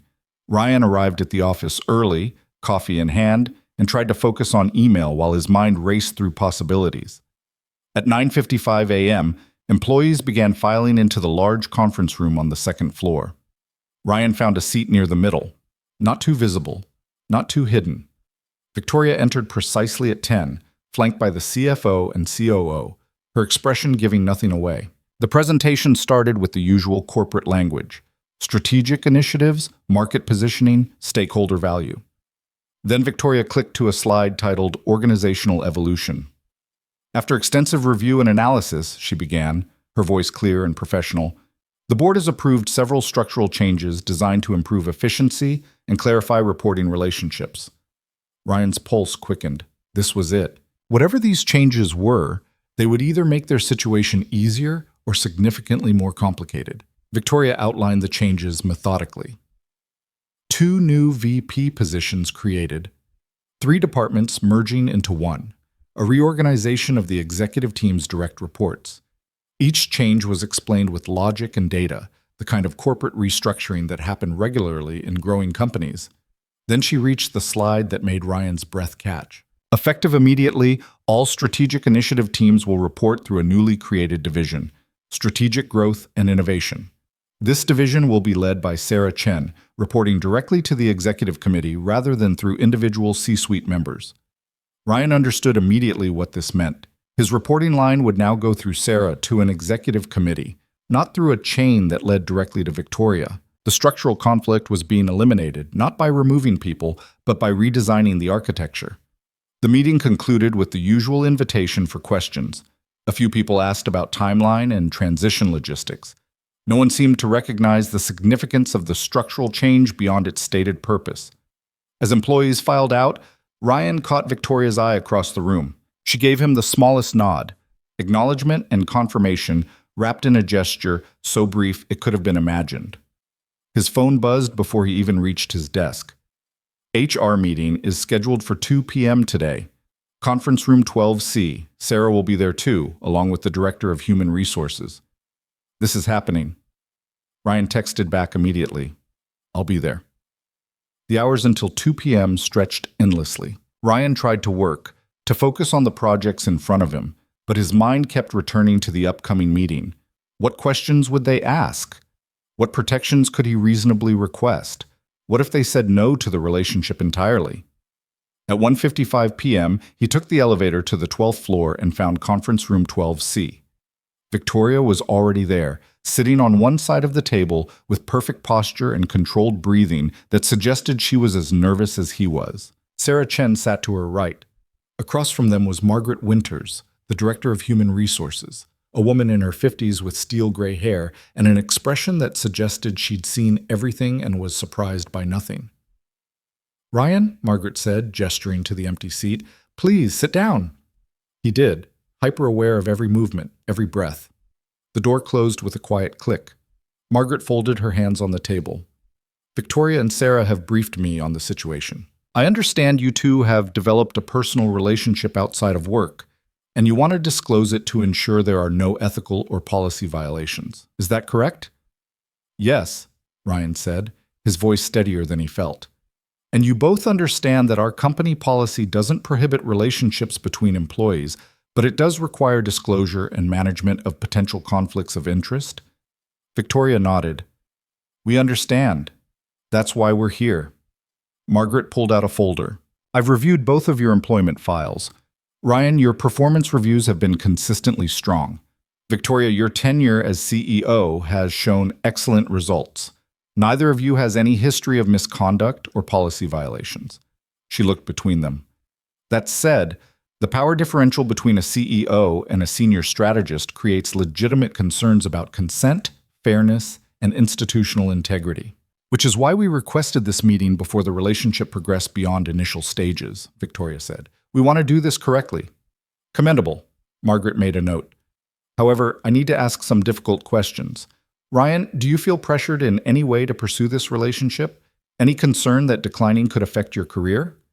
"No," Ryan said firmly. "This was mutual. If anything, I was the hesitant one initially."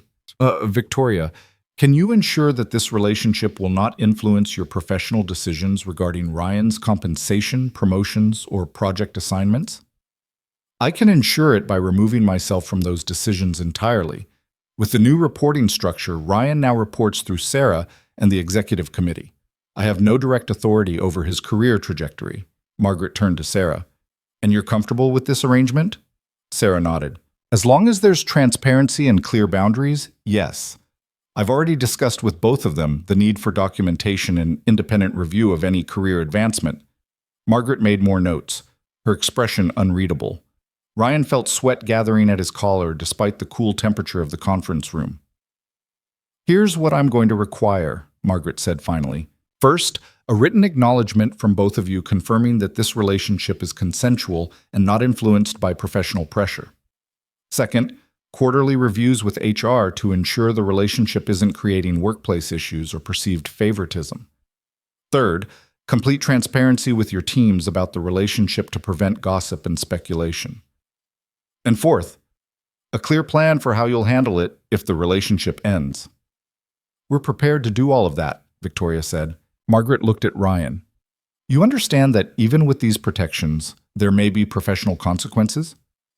Colleagues may make assumptions. Opportunities may become complicated. The optics alone could affect how you're perceived in this industry." Ryan thought about Emma, about Lauren's warnings, about Sarah's advice to protect himself, about all the rational reasons to say no. Then he looked at Victoria, sitting across from him with her professional mask firmly in place, but her eyes betraying the vulnerability underneath. And he thought about the alternative, walking away, going back to his carefully managed loneliness, spending the next however many years wondering what if. "I understand the risks," he said. "I'm willing to accept them." Margaret held his gaze for a long moment, then nodded. "All right. I'll draft the necessary documentation. You'll both need to sign it by end of week. In the meantime, I'd like to schedule a joint meeting with your teams to announce this transparently. No room for gossip if everyone knows the facts from the start." The meeting concluded with logistics and timelines. Ryan left feeling like he'd just completed an endurance trial, exhausted, relieved, and slightly nauseous. Victoria caught up with him at the elevator. They were alone for the moment, the hallway empty. "That was terrifying," she said quietly. "Agreed. But we did it. We actually did it." "We did." Ryan allowed himself a small smile. "What happens now?" "Now we have paperwork to sign, and meetings to attend, and probably some uncomfortable conversations with colleagues." Victoria's expression softened. "And then, maybe, we get to just be together without all the secrecy." The elevator arrived. They stepped in together, and for the first time since they'd started whatever this was, Ryan let himself stand close enough that their shoulders touched. It was a small thing, barely noticeable, but it felt monumental, the first gesture of connection in a space where they'd only ever been careful strangers. "Victoria?" he said as the elevator descended. "Yes?" "I'm glad we're doing this. All the complications and risks aside, I'm glad." She looked at him with an expression that was pure relief and something deeper. "So am I." The elevator doors opened to the lobby. They separated professionally, heading to their respective departments like colleagues who'd just concluded a standard business meeting. But something fundamental had shifted. The weight of secrecy was lifting. The path forward was becoming clearer. And for the first time since that wedding terrace, Ryan allowed himself to believe that this impossible thing might actually be possible after all. The announcement came 3 days later, delivered with the clinical efficiency Margaret Winters had promised. An email went out to the entire Strategic Growth and Innovation Division at 9 a.m. Thursday morning. Subject line reading, "Organizational Transparency Update." Ryan stared at his screen, reading the carefully worded message that reduced weeks of anxiety and soul-searching into 3 professional paragraphs. The gist was simple. Victoria Hale and Ryan Mitchell had disclosed a personal relationship per company policy. Appropriate structural changes had been implemented to eliminate conflicts of interest. All questions should be directed to HR.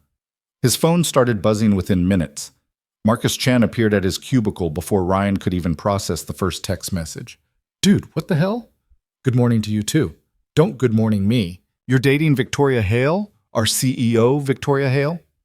Marcus dropped into the guest chair, eyes wide with a mixture of shock and excitement. "When were you planning to mention this?" "When it became relevant." "It became relevant the moment it started. This is huge." Marcus lowered his voice, glancing around to make sure no one was listening. "How long has this been going on?" Ryan calculated how much to share. "A few weeks. Since that wedding you invited me to, actually." "The wedding where you spent the whole night looking miserable and left early?" "That's the one?" Marcus sat back, shaking his head in disbelief. "I need details. All of them. Starting with how this even happened." "We talked, connected, realized we had something worth exploring despite the complications." "That's the most boring summary of what has to be an insane story." Marcus grinned. "Come on, give me something. Did she make the first move? Did you? Was there some dramatic confession?" Ryan thought about the terrace at the wedding, Victoria's whispered words during the ceremony, the nights of careful planning and anxious conversations. It was mutual and complicated. Still is. But worth it. The question hit differently coming from Marcus, who'd known Ryan through the divorce, through the difficult early years of single parenthood, through all the careful rebuilding.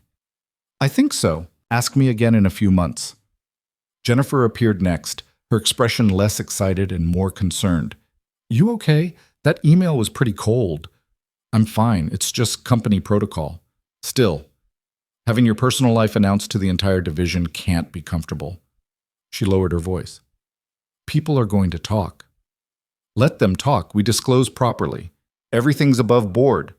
I'm not worried about the official stuff. I'm worried about the unofficial stuff. The assumptions people make, the whispers behind hands.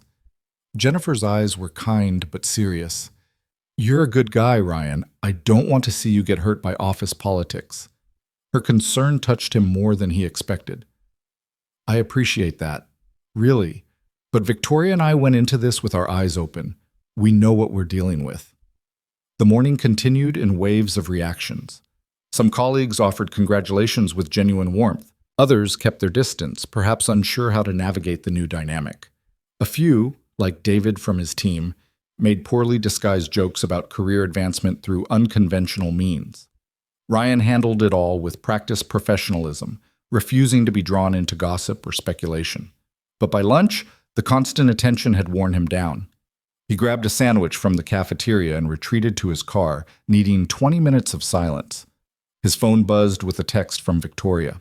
How's your morning going? Like being a zoo exhibit. Yours? Similar.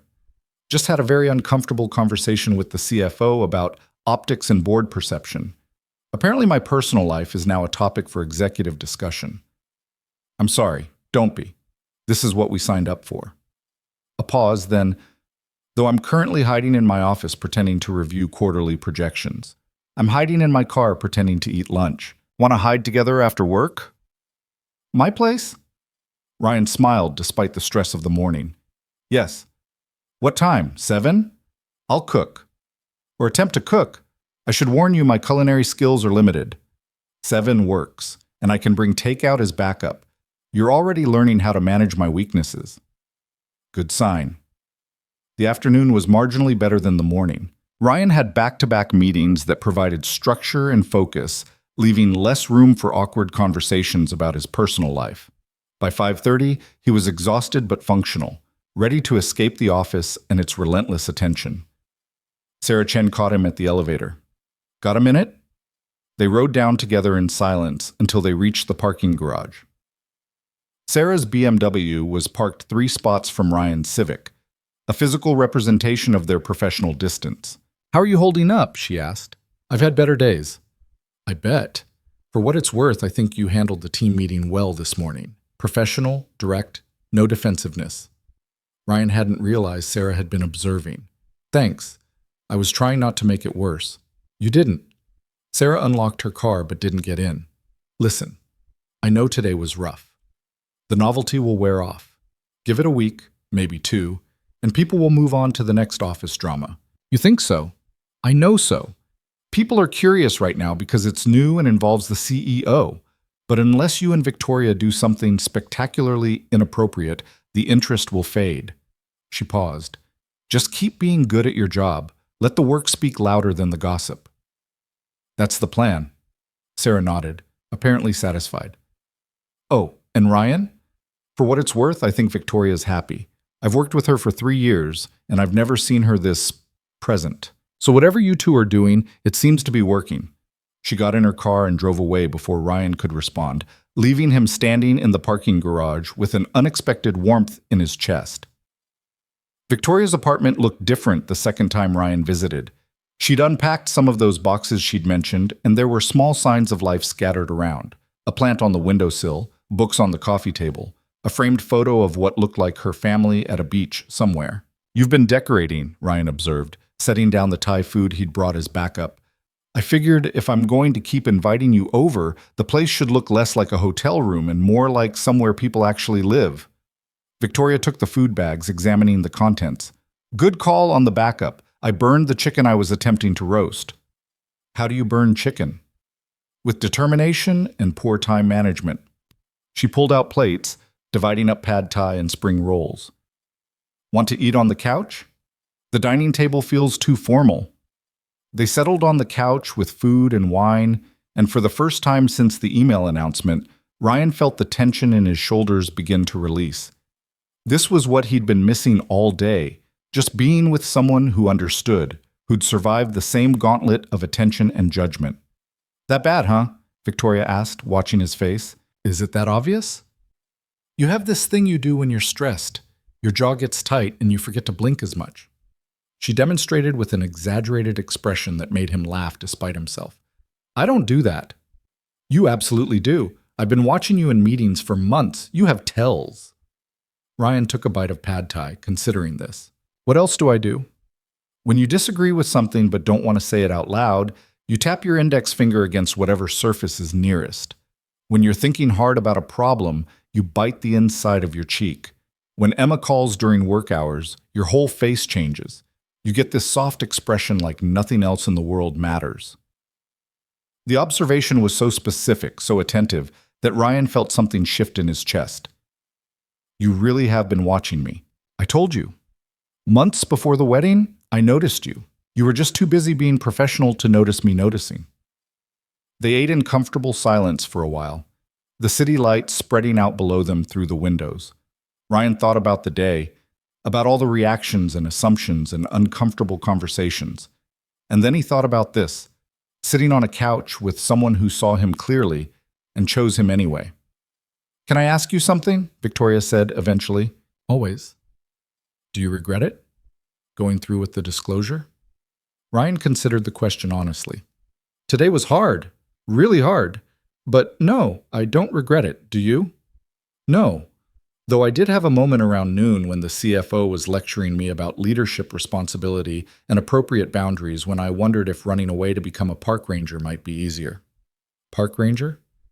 I have no relevant skills, but it sounds peaceful. Just me and some trees and no quarterly earnings reports. Ryan smiled. You'd be bored in a week. Probably. I'm not actually good at peace. Victoria set down her wine glass. I'm good at achieving things, building things, fixing broken systems and optimizing processes. But just existing without a goal to chase? I don't know how to do that. Maybe that's something we figure out together. How to just exist without it being a project. Is that what this is? Figuring things out together? I hope so. Otherwise, I just survived a very difficult day for no reason. Victoria laughed, and the sound filled the apartment with warmth. They talked for hours, the conversation flowing from work stress to childhood memories to their fears about the future. Victoria told him about her first job out of college, working 70-hour weeks for a consulting firm that treated junior employees like disposable resources. Ryan told her about the early days of Emma's life, when he'd been so sleep-deprived he'd once put his keys in the refrigerator and milk in the car. Around 11 p.m., Victoria's phone rang. She glanced at the screen and her expression shifted. It's my sister. I should take this. Of course. Victoria walked to the bedroom for privacy, leaving Ryan alone in the living room. He could hear her voice through the door, warm, animated, completely different from her CEO voice. Family brought out something softer in her. She returned 15 minutes later looking pleased. That was Natalie. She wanted to know if the rumors she'd heard about me dating someone were true. Rumors travel fast. She knows someone who knows someone at the company, tech industry networking. Victoria sat back down closer this time. I told her yes, that I'm seeing someone and it's serious and complicated, and I'm terrified and happy simultaneously. What did she say? She said it's about time I stopped treating my personal life like a hostile merger and actually let someone in. Victoria's smile was wry. She's not wrong. I've spent 20 years being guarded and strategic about everything, including relationships. This thing with you is the first time I've just felt something and followed it without a 5-year plan. Ryan understood that impulse. His entire life since the divorce had been carefully managed. Every decision weighed, every risk assessed. Letting himself fall for Victoria had been the first truly impulsive thing he'd done in years. She wants to meet you, Victoria added. Eventually, when we're ready. I'd like that. Emma would probably like that too. She's been asking questions about whether I'm lonely. Smart kid. Too smart sometimes. She notices everything. Ryan paused, gathering courage. Speaking of Emma, we had plans this Saturday. Children's museum, lunch at that pizza place she loves. I know it's soon, but do you want to come? Just as my friend who's joining us, nothing heavy or defined. She doesn't need to know we're together yet. Victoria's eyes widened slightly. You're sure? I'm terrified. But yes, I'm sure. You're part of my life now. Eventually that means you're part of her life too. Might as well start integrating the pieces. What if she doesn't like me? The vulnerability in Victoria's voice was unexpected. This woman who commanded boardrooms and made million-dollar decisions was nervous about meeting a 6-year-old. "She'll like you," Ryan said with more confidence than he felt. "She's friendly to everyone. The challenge will be getting her to stop talking once she starts." Victoria laughed. "Okay. Yes, I'd love to come. What time?" "Pick you up at 10. We'll grab her from Lauren's on the way." "Should I bring anything? Do kids like gifts? I don't have any experience with children." "Just bring yourself. And maybe prepare for questions. Lots and lots of questions." They made plans for Saturday, and then Victoria walked Ryan to the door. They stood in the threshold longer than necessary, neither quite ready for the evening to end. "Thank you for today," Victoria said quietly, "for surviving it with me, for not running when things got difficult." "Same to you." She reached up and touched his face, her palm warm against his cheek. It was the most intimate contact they'd had since that night they'd fallen asleep on her couch, and Ryan felt his breath catch. "I'm going to kiss you now," Victoria said, "if that's okay." "Very okay." She leaned in slowly, giving him time to close the gap between them. When their lips met, it was soft and tentative and perfect, a first kiss that had been building for weeks, finally allowed to happen without secrecy or fear. They separated after a moment, both slightly breathless. "Worth the wait?" Victoria asked. "Completely." Ryan drove home with his heart racing and his mind replaying that kiss on loop. When he checked his phone at a red light, there was already a text from her. "Still thinking about that kiss. When can we do it again?" "Whenever you want." Dangerous answer. "I might take you up on that immediately. I'm not opposed. Go home. Get some sleep. I'll see you Saturday morning for the most terrifying thing I've done in years, meeting your daughter. She's going to love you. I hope so. Because I'm falling for her father, and I'd like her approval." Saturday morning arrived with clear skies and Ryan's anxiety at maximum levels. He picked Victoria up at 10, watching her emerge from her building in jeans and a casual sweater, looking almost unrecognizable from her work persona. "Too casual?" she asked, sliding into the passenger seat. "I wasn't sure what one wears to a children's museum." "You're perfect. Just be yourself." "Myself is usually wearing a suit and analyzing spreadsheets." "Then be the version of yourself who burns chicken and watches documentaries. Emma will love that version." They drove to Lauren's house in nervous silence. When they pulled up, Emma was already waiting on the porch, her butterfly backpack slung over her shoulders. "That's her?" Victoria asked, and Ryan heard the nervousness in her voice. "That's her." Emma ran to the car as soon as she saw it, pulling open the back door with practiced ease. "Hi, Daddy." Then she noticed Victoria and stopped mid-movement. "Who's that?" "This is my friend Victoria. She's going to join us at the museum today. Is that okay?" Emma studied Victoria with the unfiltered assessment only children can deliver. "Do you like butterflies?" Victoria turned in her seat to face Emma directly. "I don't know much about butterflies, but I'd love to learn. Could you teach me?" The answer was apparently acceptable. Emma climbed into her booster seat, already launching into an explanation of butterfly life cycles that would probably last the entire drive. Victoria listened with genuine attention, asking questions at appropriate moments, and Ryan felt something in his chest expand with cautious hope. Maybe this could actually work. The Children's Museum was organized chaos.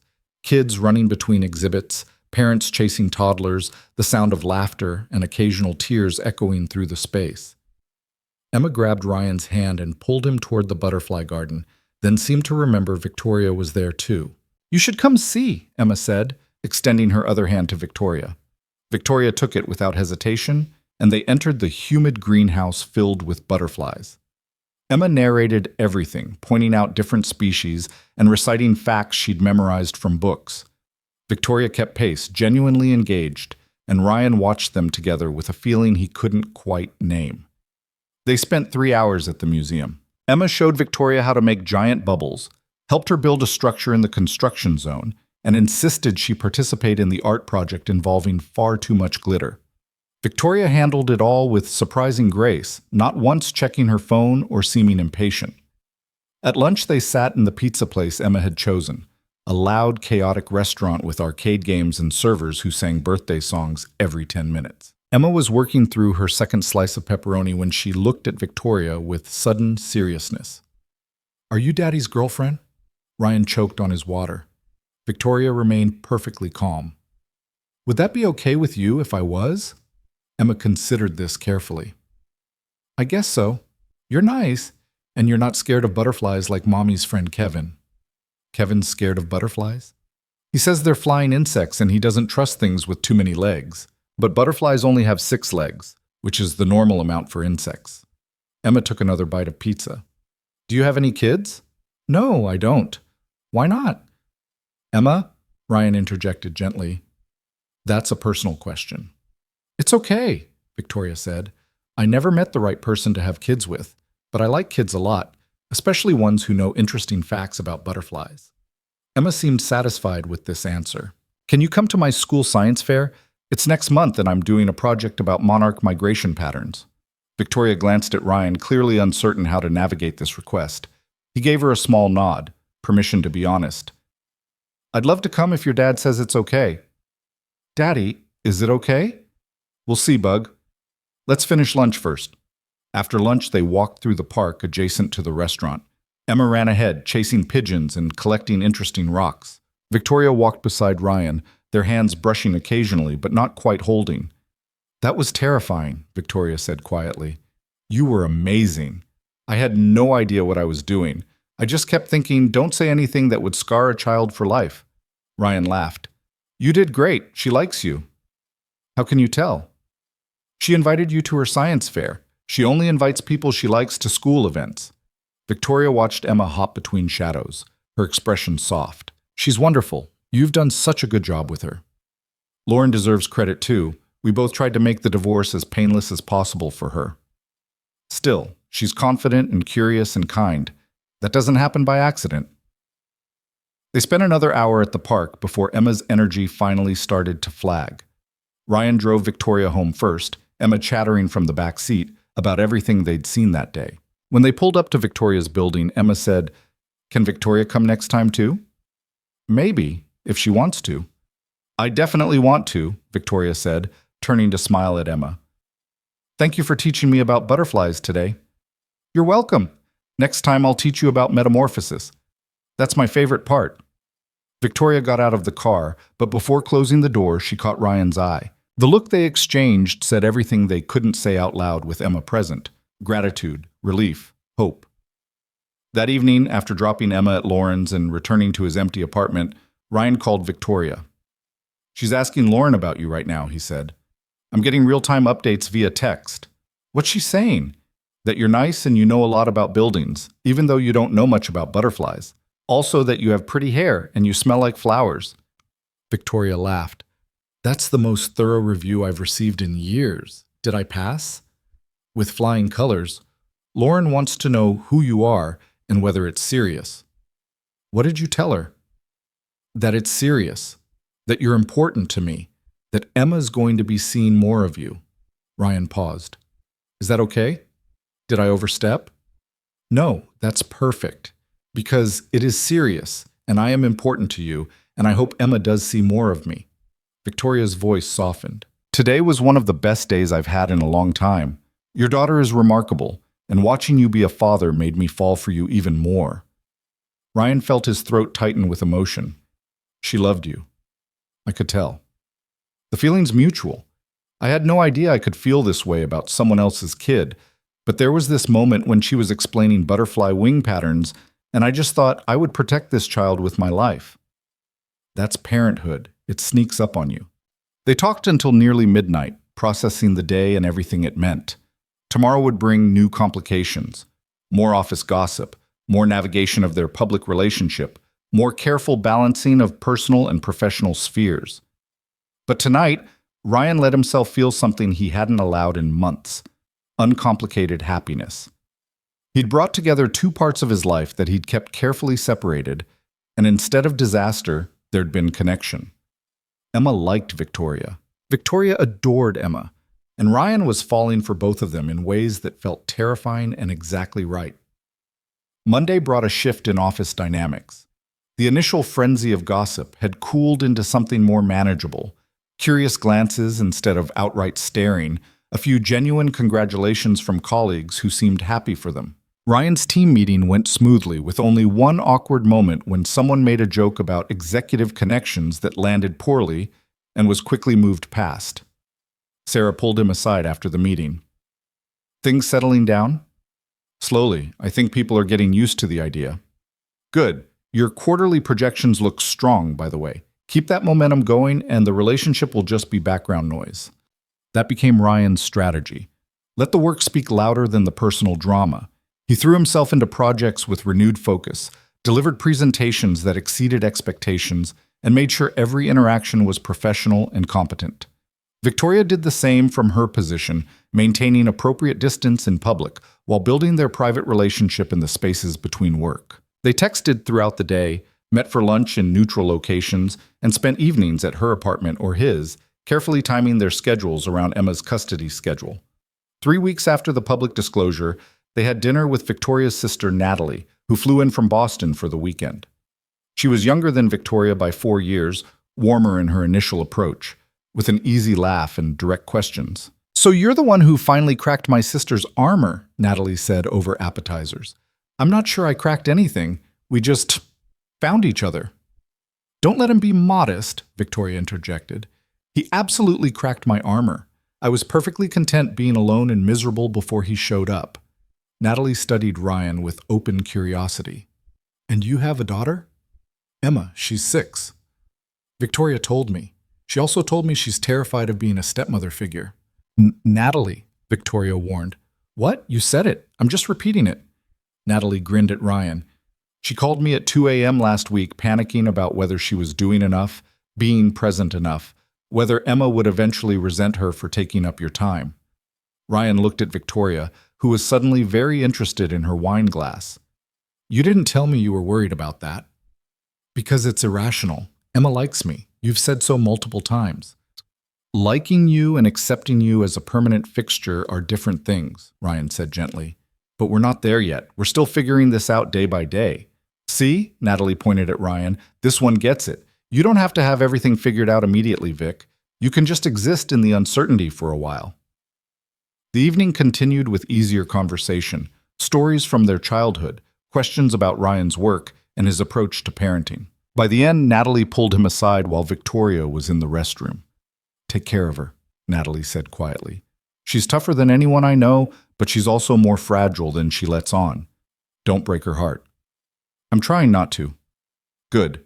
Because if you do, I know where you live, and I'm very protective of my sister." The threat was delivered with a smile, but Ryan heard the seriousness underneath. He respected that. The fierce loyalty of family, the warning wrapped in humor. That night, lying in Victoria's bed with her curled against his side, Ryan thought about Natalie's words. The responsibility of someone else's heart was enormous, made more complicated by the professional entanglement and the daughter who was watching everything. "What are you thinking about?" Victoria murmured, half asleep. "How we got here. How fast it happened. How much is riding on us not screwing this up? Romantic thoughts." "Sorry, my brain doesn't turn off easily." But Victoria shifted to look at him.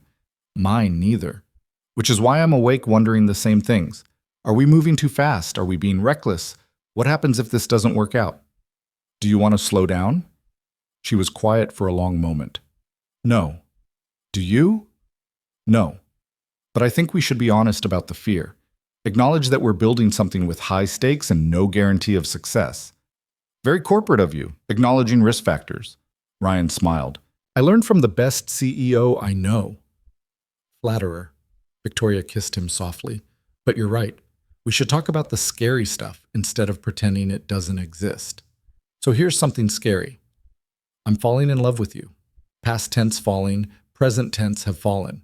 And that terrifies me because I've never been good at love. I'm good at achievement and control, but love requires surrender. I've never been able to manage." Ryan's heart pounded against his ribs. She'd said it. Put words to what had been building between them for weeks. "I'm falling in love with you too," he said. "And you're right, it's terrifying. Because I have Emma to protect, and a career to maintain, and an ex-wife who's watching how I introduce people into our daughter's life.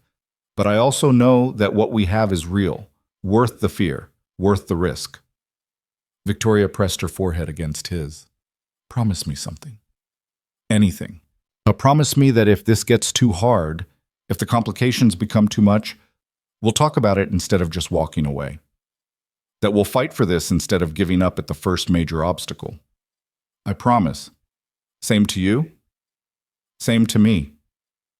They fell asleep tangled together, the city lights filtering through the curtains, and Ryan felt something settle in his chest. The fear was still there. It probably always would be. But so was certainty. He was exactly where he wanted to be, with exactly who he wanted to be there with. The complications would come. The obstacles would emerge.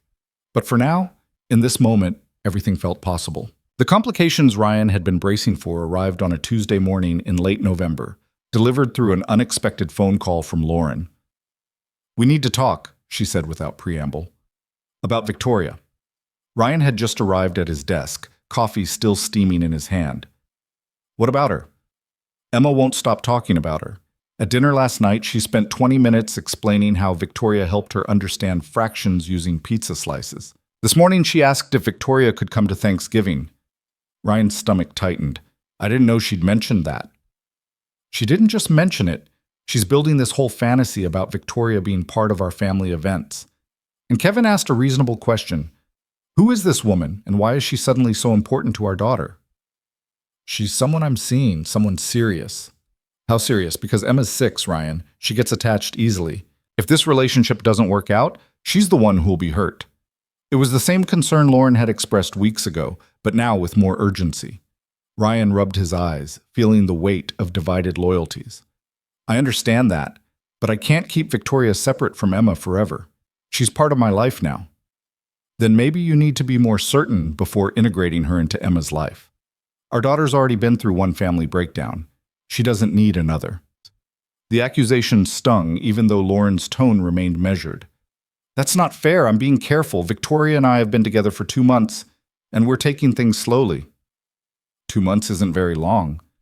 It's long enough to know this is real. Long enough to know I love her. Silence on the other end. When Lauren spoke again, her voice was softer. You love her? Yes. Does she love Emma? Ryan thought about Victoria at the Children's Museum, patiently listening to butterfly facts. Victoria at Emma's science fair last week, asking intelligent questions about monarch migration.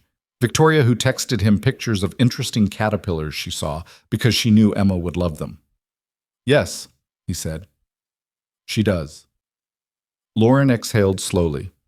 Okay, then bring her to Thanksgiving. Let Kevin and me meet her properly. If she's going to be part of Emma's life, we should at least know who she is. The invitation felt like a test and an olive branch simultaneously. Are you sure? No, but Emma wants it, and you're clearly serious about this woman, so we might as well face it head on. She paused. Just promise me you're being smart about this, that you've thought through what happens if it doesn't work out. I promise. After hanging up, Ryan sat at his desk trying to process the conversation. Thanksgiving with Lauren and Kevin and Victoria all at the same table felt like navigating a minefield. But Emma wanted it, and that had to count for something. He texted Victoria. My ex-wife just invited you to Thanksgiving with her boyfriend, and Emma, and probably Kevin's parents who I've never met. Want to run away to Mexico instead? Her response came quickly. Is Mexico an actual option, or are we being metaphorical? Metaphorical. Probably. Then I'd love to come to Thanksgiving. How terrifying is this going to be? Scale of 1 to 10? 12. Perfect. I love a challenge. Victoria's calm acceptance shouldn't have surprised him. She'd built a career on walking into difficult rooms and commanding respect. But this was different. This was personal territory where her professional armor wouldn't help. That evening, they met at her apartment to discuss strategy. Victoria had ordered Indian food and opened a bottle of wine that probably cost more than Ryan's monthly grocery budget. Okay, she said, settling onto the couch with her notepad. Because of course she brought a notepad. Let's approach this methodically. What are the primary concerns? You're making a family dinner sound like a board meeting. I prepare for things I care about. This counts. She clicked her pen. So, concerns? Ryan counted them off. Lauren will be evaluating whether you're good for Emma. Kevin will be protective of Lauren and probably suspicious of me bringing someone new into the dynamic. Emma will be excited and probably say inappropriate things, and I'll be trying to keep everyone comfortable while managing my own anxiety. What about your concerns? About me? That you'll be uncomfortable and feel like you're being judged, which you will be. Victoria made notes. Okay, so here's my approach. I'll be warm but not overeager with Emma. Let her set the pace. I'll be respectful to Lauren, acknowledge her role as Emma's mother without competing. I'll engage Kevin genuinely because he clearly matters to both Lauren and Emma. And I'll support you without being possessive or territorial. You've really thought about this. Of course I have. Meeting your ex-wife and her boyfriend while your daughter watches us all interact is possibly the most high-stakes social situation I've faced. I'd rather be prepared than wing it. Ryan pulled her close, kissing her forehead. You're going to be great. Or it'll be a disaster, and we'll have a funny story for our future grandchildren. The casual mention of a long-term future made Ryan's heart skip. They'd said I love you, but hadn't really discussed timelines or ultimate goals. The implication that Victoria saw this extending years into the future settled something anxious in his chest. Future grandchildren? He asked. Victoria looked momentarily flustered. I mean, hypothetically. If things continue going well, not that I'm planning anything or making assumptions. Victoria. What? I like that you're thinking long-term. I am too. Her expression softened. Yeah? Yeah, this isn't casual for me. It never has been. Good, because I'm terrible at casual. She set down her notepad and wine glass, turning to face him fully. I need to tell you something. Ryan's anxiety spiked. That sounds ominous. It's not. At least I hope it's not. Victoria took a breath. The board offered me a position with their parent company, Vice President of Strategic Operations. Significant raise, equity package, relocation to New York. The words landed like a physical blow. When? They approached me last week, wanted an answer by end of month. And you're just telling me now? Because I already know my answer, and I wanted to tell you in person before making it official. Victoria took his hands. I'm turning it down. Ryan's mind raced through implications. That's a huge opportunity. You can't turn it down because of me. I'm not turning it down because of you. I'm turning it down because of us. Because I just found something real, and I'm not ready to leave it for a title and a salary bump. She squeezed his hands. But I need you to know this decision is mine. Not pressure from you, not sacrifice.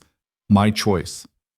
Victoria, if you want that position, I don't. I want this. You, Emma, the life we're building. New York can offer me career advancement, but it can't offer me what I have here. Ryan felt his throat tighten with emotion. That's a big sacrifice. It's not a sacrifice if I'm choosing what I actually want. She smiled. Though I appreciate you trying to be noble about it. Very on brand for you. They talked for hours about the decision, about what it meant, about the future they were both starting to envision. Victoria admitted she'd been scared to tell him, worried he'd feel guilty or pressured. Ryan admitted he'd been wondering how long they could maintain their relationship if major career opportunities pulled them in different directions. So we're doing this? Victoria asked eventually, really committing to making this work long term? We're doing this. Good. Because I already told Emma I'd help her with her science project about chrysalis formation, and I can't let that kid down. Ryan laughed, pulling her close. You really do love her. I really do. She's brilliant and funny, and she has your kindness. How could I not? Thanksgiving arrived with the inevitability of an approaching deadline. Ryan picked Victoria up early, both of them dressed casually per Lauren's instructions. The dinner was being hosted at Lauren and Kevin's house, a suburban home with a yard and a 2-car garage that represented the life Ryan had once imagined for himself. You okay? Victoria asked as they pulled into the driveway. Nervous. You? Terrified, but ready. Emma opened the door before they could knock, her face lighting up when she saw them. Victoria, you came! I told Mommy you'd come and she made extra stuffing. I wouldn't miss it, Victoria said, crouching to Emma's level. I brought you something. She handed Emma a small wrapped package. Inside was a book about butterfly conservation with stunning photographs. Emma's eyes went wide. "This is amazing! Daddy, look! It has pictures of the monarch reserve in Mexico." Lauren appeared behind Emma, wiping her hands on an apron. She was smaller than Victoria, with warm eyes and an expression that suggested she was evaluating everything. "Hi," Lauren said, extending her hand to Victoria. "I'm Lauren. Thanks for coming." "Victoria, thank you for having me. I know this is probably strange." "Strange is relative. Come in." Kevin's attempting to deep fry the turkey, which is either going to be amazing or a disaster. The house smelled like herbs and baking bread.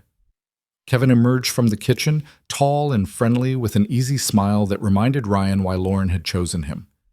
They shook hands with the awkward politeness of men connected only through circumstance. The afternoon unfolded with surprising ease. Victoria helped in the kitchen, chopping vegetables alongside Lauren while they made careful small talk. Ryan and Kevin watched football with the dedication of men, grateful for a neutral topic. Emma flitted between rooms, showing Victoria her collection of butterfly books and insisting on demonstrating her understanding of metamorphosis, using pipe cleaners and construction paper. Dinner was served at 4, the table crowded with dishes and people. Kevin's parents had joined, Carol and Tom, retirees who were kind and asked gentle questions without making anyone uncomfortable. Emma insisted Victoria sit next to her, which meant Ryan was across the table between Lauren and Carol. As they passed dishes and filled plates, Kevin cleared his throat. "So Victoria, Emma tells us you're very important to Ryan. What do you do?" "I work in tech, currently CEO of a startup Ryan also works for." Carol's eyebrows rose. "You work together? That must be complicated." "It is," Victoria admitted. "But we've been very transparent with our company about the relationship. Clear boundaries, independent oversight of any career decisions." "Still," Tom said thoughtfully, "takes courage to pursue something complicated. Easier to keep things simple and separate." "Simple isn't always better," Victoria said, glancing at Ryan. "Sometimes the complicated thing is worth it." Lauren was quiet through most of dinner, watching interactions with the attention of someone gathering information. Finally, as they were clearing plates for dessert, she asked the question Ryan had been dreading. "What are your intentions with Ryan and Emma?" The table went silent. Even Emma stopped talking, sensing the weight of the moment. Victoria set down her water glass carefully. "My intentions are to be present, to support Ryan in being the best father he can be, to respect your role in Emma's life while hopefully building my own relationship with her, and to love them both for as long as they'll have me." That's a pretty answer. It's an honest answer. Victoria met Lauren's eyes directly. "I know I'm a complication in an already complex co-parenting situation. I know Emma's been through a lot with the divorce and adjusting to 2 households, but I also know that I care about her deeply, and I'm committed to being someone stable and positive in her life." Lauren studied her for a long moment, then nodded slowly. "Okay, I appreciate the honesty." Kevin jumped in, lightening the mood. "So who wants pie? We have 3 kinds, and I'm personally going to eat at least 2 slices." The tension broke. Dessert was served with coffee, and conversation shifted to lighter topics. Emma convinced Victoria to help her with a puzzle in the living room while the adults cleaned up. Ryan found himself alone in the kitchen with Lauren, loading the dishwasher in the familiar rhythm of their former married life. "She's good with Emma," Lauren said quietly. "She is. And Emma clearly adores her." "Yeah." Lauren handed him a serving platter to rinse. "I like her. She's smart, and she doesn't bullshit, which I appreciate. And I can see she makes you happy." Ryan looked at his ex-wife, surprised by the genuine warmth in her voice. "That means a lot, really." "I want you to be happy, Ryan.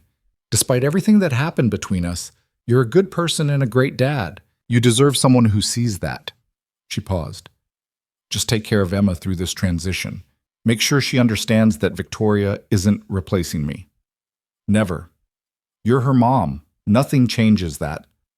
"Good," Lauren smiled. "Now go rescue your girlfriend before Emma talks her ear off about caterpillar eating habits." Ryan found Victoria and Emma exactly where Lauren predicted, deep in conversation about very hungry caterpillars and whether they preferred particular types of leaves. Emma was animated and happy, and Victoria looked completely engaged despite probably having heard this information multiple times already. Kevin's parents left around 7, thanking everyone warmly and telling Emma to visit them soon to see their garden butterflies. Emma started showing signs of exhaustion. She always crashed hard after high-energy days, and Lauren announced it was time to get her ready for bed. "Can Victoria read me a story?" Emma asked, already in her pajamas. Lauren and Ryan exchanged glances. This was entering new territory, Victoria participating in bedtime routines, crossing into more intimate family space. "If Victoria wants to," Lauren said carefully. Victoria looked to Ryan, who nodded. "I'd love to." Ryan watched from the doorway as Victoria read Emma a story about monarch butterflies migrating to Mexico. Emma asked questions between pages, and Victoria answered with patience and genuine interest. By the end, Emma was fighting to keep her eyes open. "Victoria?" Emma mumbled as the story ended. "Yes, sweetie? Are you going to marry my daddy?" Ryan's heart stopped. Victoria didn't miss a beat. "I don't know yet. We're still getting to know each other. But I care about your daddy very much, and I care about you very much too." "Okay. I think you should marry him, though. He's really nice, and he makes good pancakes." "Those are excellent qualifications." Victoria tucked this blanket around Emma. "Sleep well." They left Emma's room to find Lauren and Kevin in the hallway, having obviously overheard the entire exchange. The awkwardness was palpable. "Kids say the darndest things," Kevin offered weakly. "She's 6, Lauren added. "She doesn't have a filter." "It's fine," Victoria said, though her cheeks were slightly pink. "She's just being a kid." Ryan and Victoria said their goodbyes, thanking Lauren and Kevin for dinner. As they walked to this car, Ryan finally allowed himself to breathe. "That was intense," he said. "That was perfect," Victoria corrected. "Your ex-wife likes me, her boyfriend is nice, Emma is wonderful, and I survived meeting your former in-laws over Thanksgiving dinner. I'd call that a win." "Even the marriage question?" Victoria laughed. "Especially the marriage question. At least now we know Emma's on board with the concept." They drove back to Victoria's apartment, both processing the evening. The city was quiet, most people home with family, and the roads were empty except for occasional stragglers. "Can I ask you something?" Ryan said as they pulled into her parking garage. "Always." When Emma asked about marriage, "Is that something you've thought about?" Victoria was quiet for a moment. "Yes." "Have you?" "Yes." "And?" "And I think I want that. Eventually. Not tomorrow, not even soon necessarily. But someday I can see us making that kind of commitment." Victoria smiled. "Good. Because I can see it too. You, me, Emma, maybe even more kids if we're feeling ambitious. The whole complicated, messy, beautiful thing. More kids? I'm 41. If we're going to do that, we'd need to move relatively quickly. But yes, I've thought about it. About having a child with you. About Emma getting a sibling. About building a family that's ours." She looked at him. "Is that crazy?" "No, it's perfect." They went upstairs and spent the rest of the evening talking about the future they'd been dancing around for months. Victoria admitted she'd looked at houses and neighborhoods with good schools. Ryan admitted he'd been thinking about proposing but wanted to make sure the timing was right. They talked about logistics and timelines and all the practical considerations that came with merging two lives. Around midnight, lying in bed with Victoria curled against him, Ryan felt a peace he hadn't experienced in years. The complications hadn't disappeared. They still worked together, still navigated co-parenting dynamics, still dealt with office politics and public scrutiny, but they'd proven they could handle it, together. The next few months unfolded with increasing stability. The office gossip about their relationship faded into background noise, replaced by recognition of Victoria's continued strong leadership and Ryan's solid performance. Sarah Chen approved Ryan's promotion to Director of Strategic Initiatives, a decision independently reviewed and confirmed to be merit-based. The raise meant Ryan could finally upgrade his aging Civic and put more money aside for Emma's education. Victoria became a regular fixture in Emma's life. She attended school events, helped with homework, and developed her own relationship with Emma that wasn't dependent on Ryan mediating.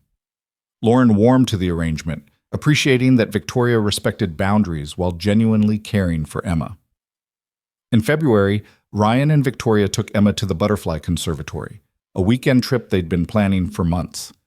Emma was ecstatic, running between exhibits and sharing facts with anyone who would listen. That evening, after Emma fell asleep in the hotel room, Ryan and Victoria sat on the balcony watching city lights. "I want to ask you something," Ryan said, his heart pounding. "You're doing the thing where you get nervous. Your jaw is tight. Stop knowing my tells." He took a breath. "We've been together for 6 months.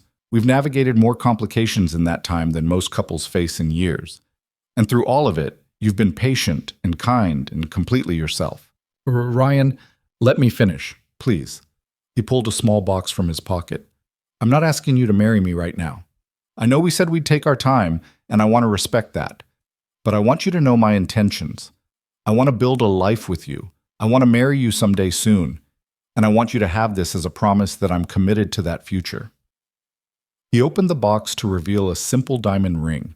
Not an engagement ring exactly, but a promise of one coming. Victoria's eyes filled with tears.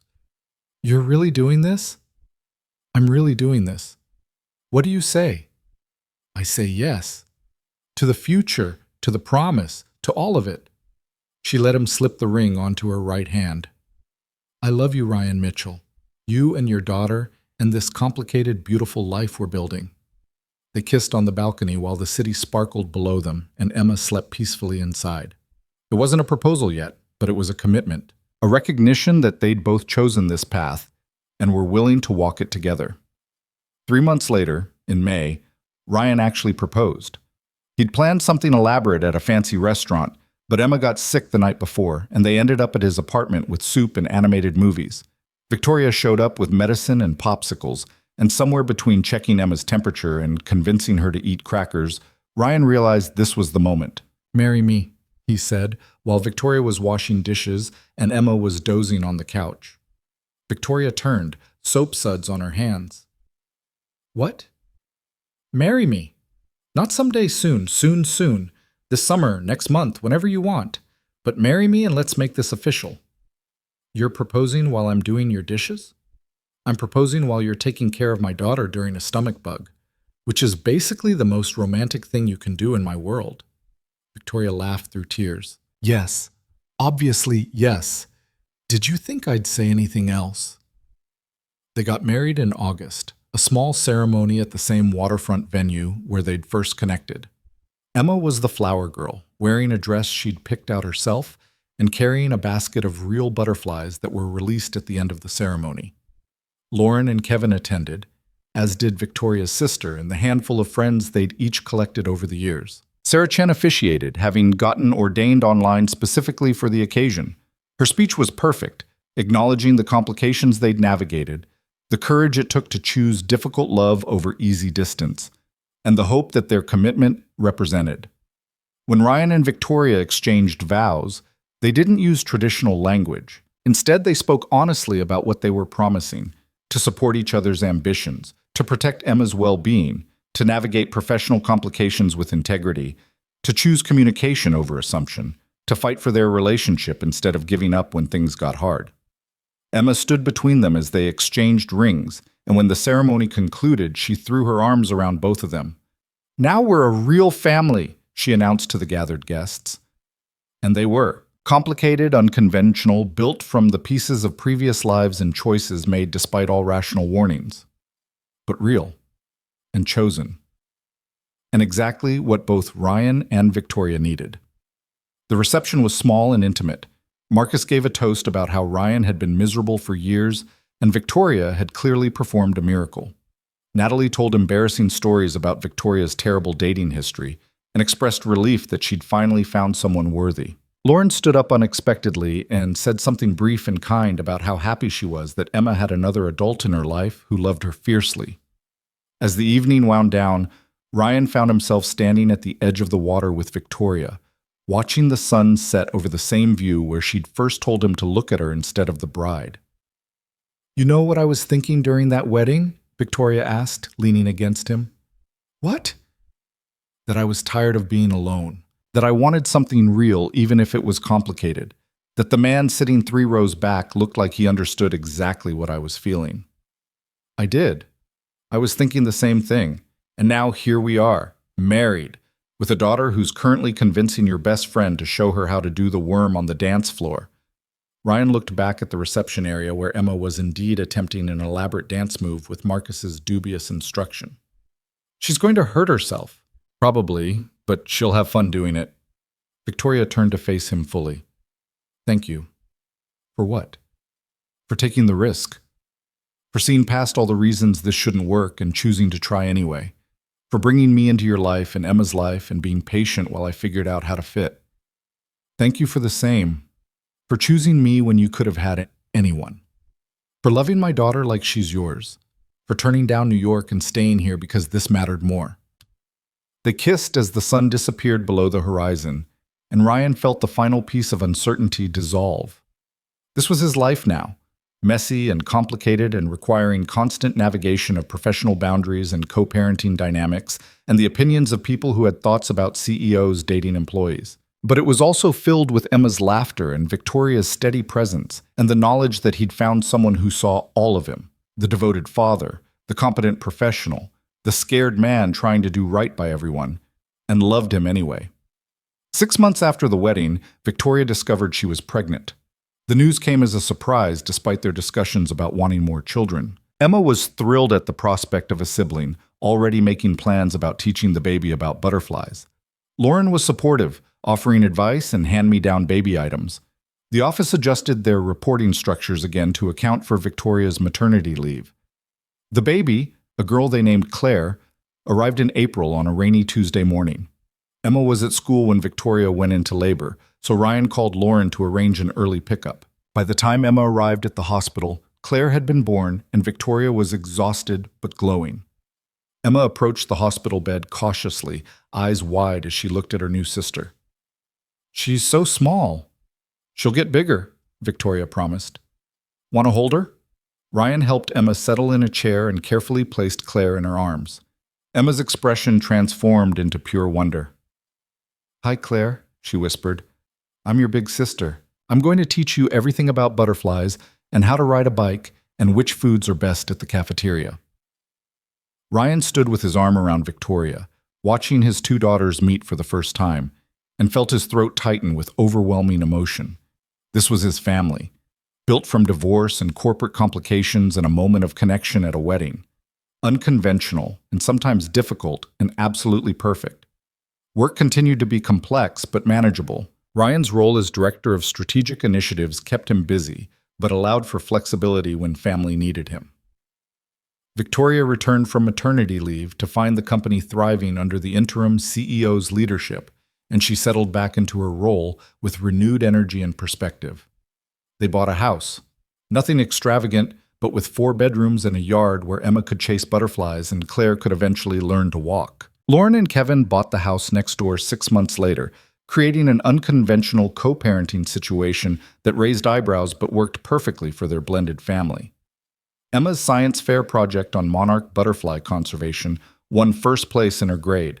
She insisted both her parents and Victoria attend the awards ceremony, introducing Victoria to her teacher as my stepmom who knows everything about business, but I'm teaching her about butterflies.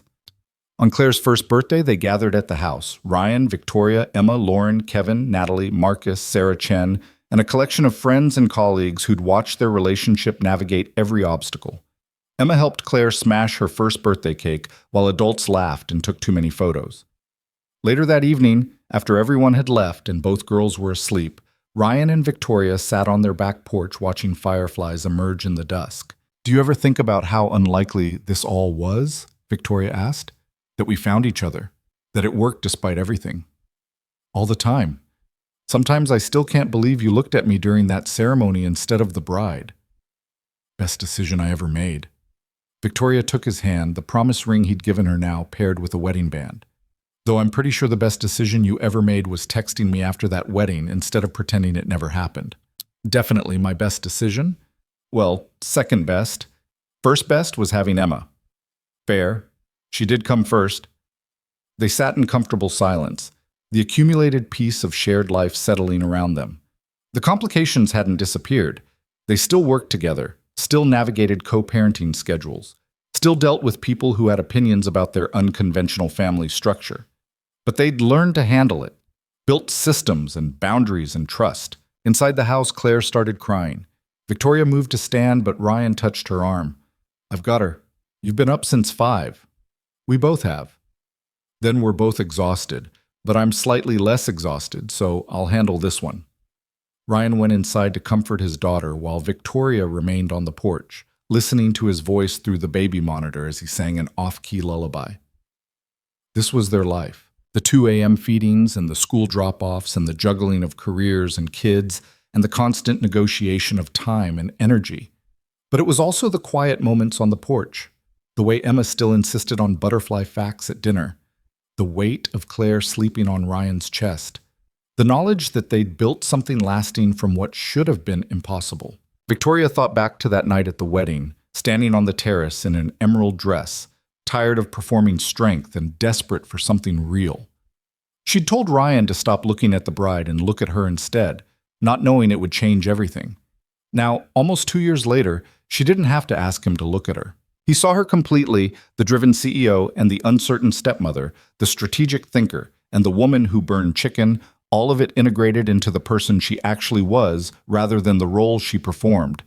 Ryan returned to the porch, baby monitor in hand, and settled back into the chair beside her. She's out again. I give it an hour before the next wake-up. Want to bet on 45 minutes? You're on. Loser makes breakfast. They shook on it, and Victoria leaned her head on his shoulder. The fireflies continued their dance in the yard. Inside, both girls slept peacefully. Tomorrow would bring new challenges, board meetings and parent-teacher conferences, project deadlines and pediatrician appointments, the endless navigation of work and family and everything between. But tonight, on this porch, with this man who'd chosen her despite all the rational reasons not to, Victoria was exactly where she wanted to be. No longer alone, no longer performing, just present in a life she'd built through honesty and courage and the willingness to risk everything for something real. Ryan squeezed her hand. What are you thinking about? Just this. Us. How good it all turned out. Yeah? Yeah. Victoria smiled in the darkness. I'm happy. For real this time. Not performing happy or achieving happy, just happy. Me too. They sat together as evening deepened into night, two people who'd found each other against unlikely odds and built something that mattered. The story that had started with a whispered command at a wedding, stop looking at her, look at me, had evolved into this, a family, a home, a shared life full of complicated joy. And Ryan didn't have to look anywhere else. He was exactly where he wanted to be, with exactly who he wanted to be there with, living the life they'd both been brave enough to choose.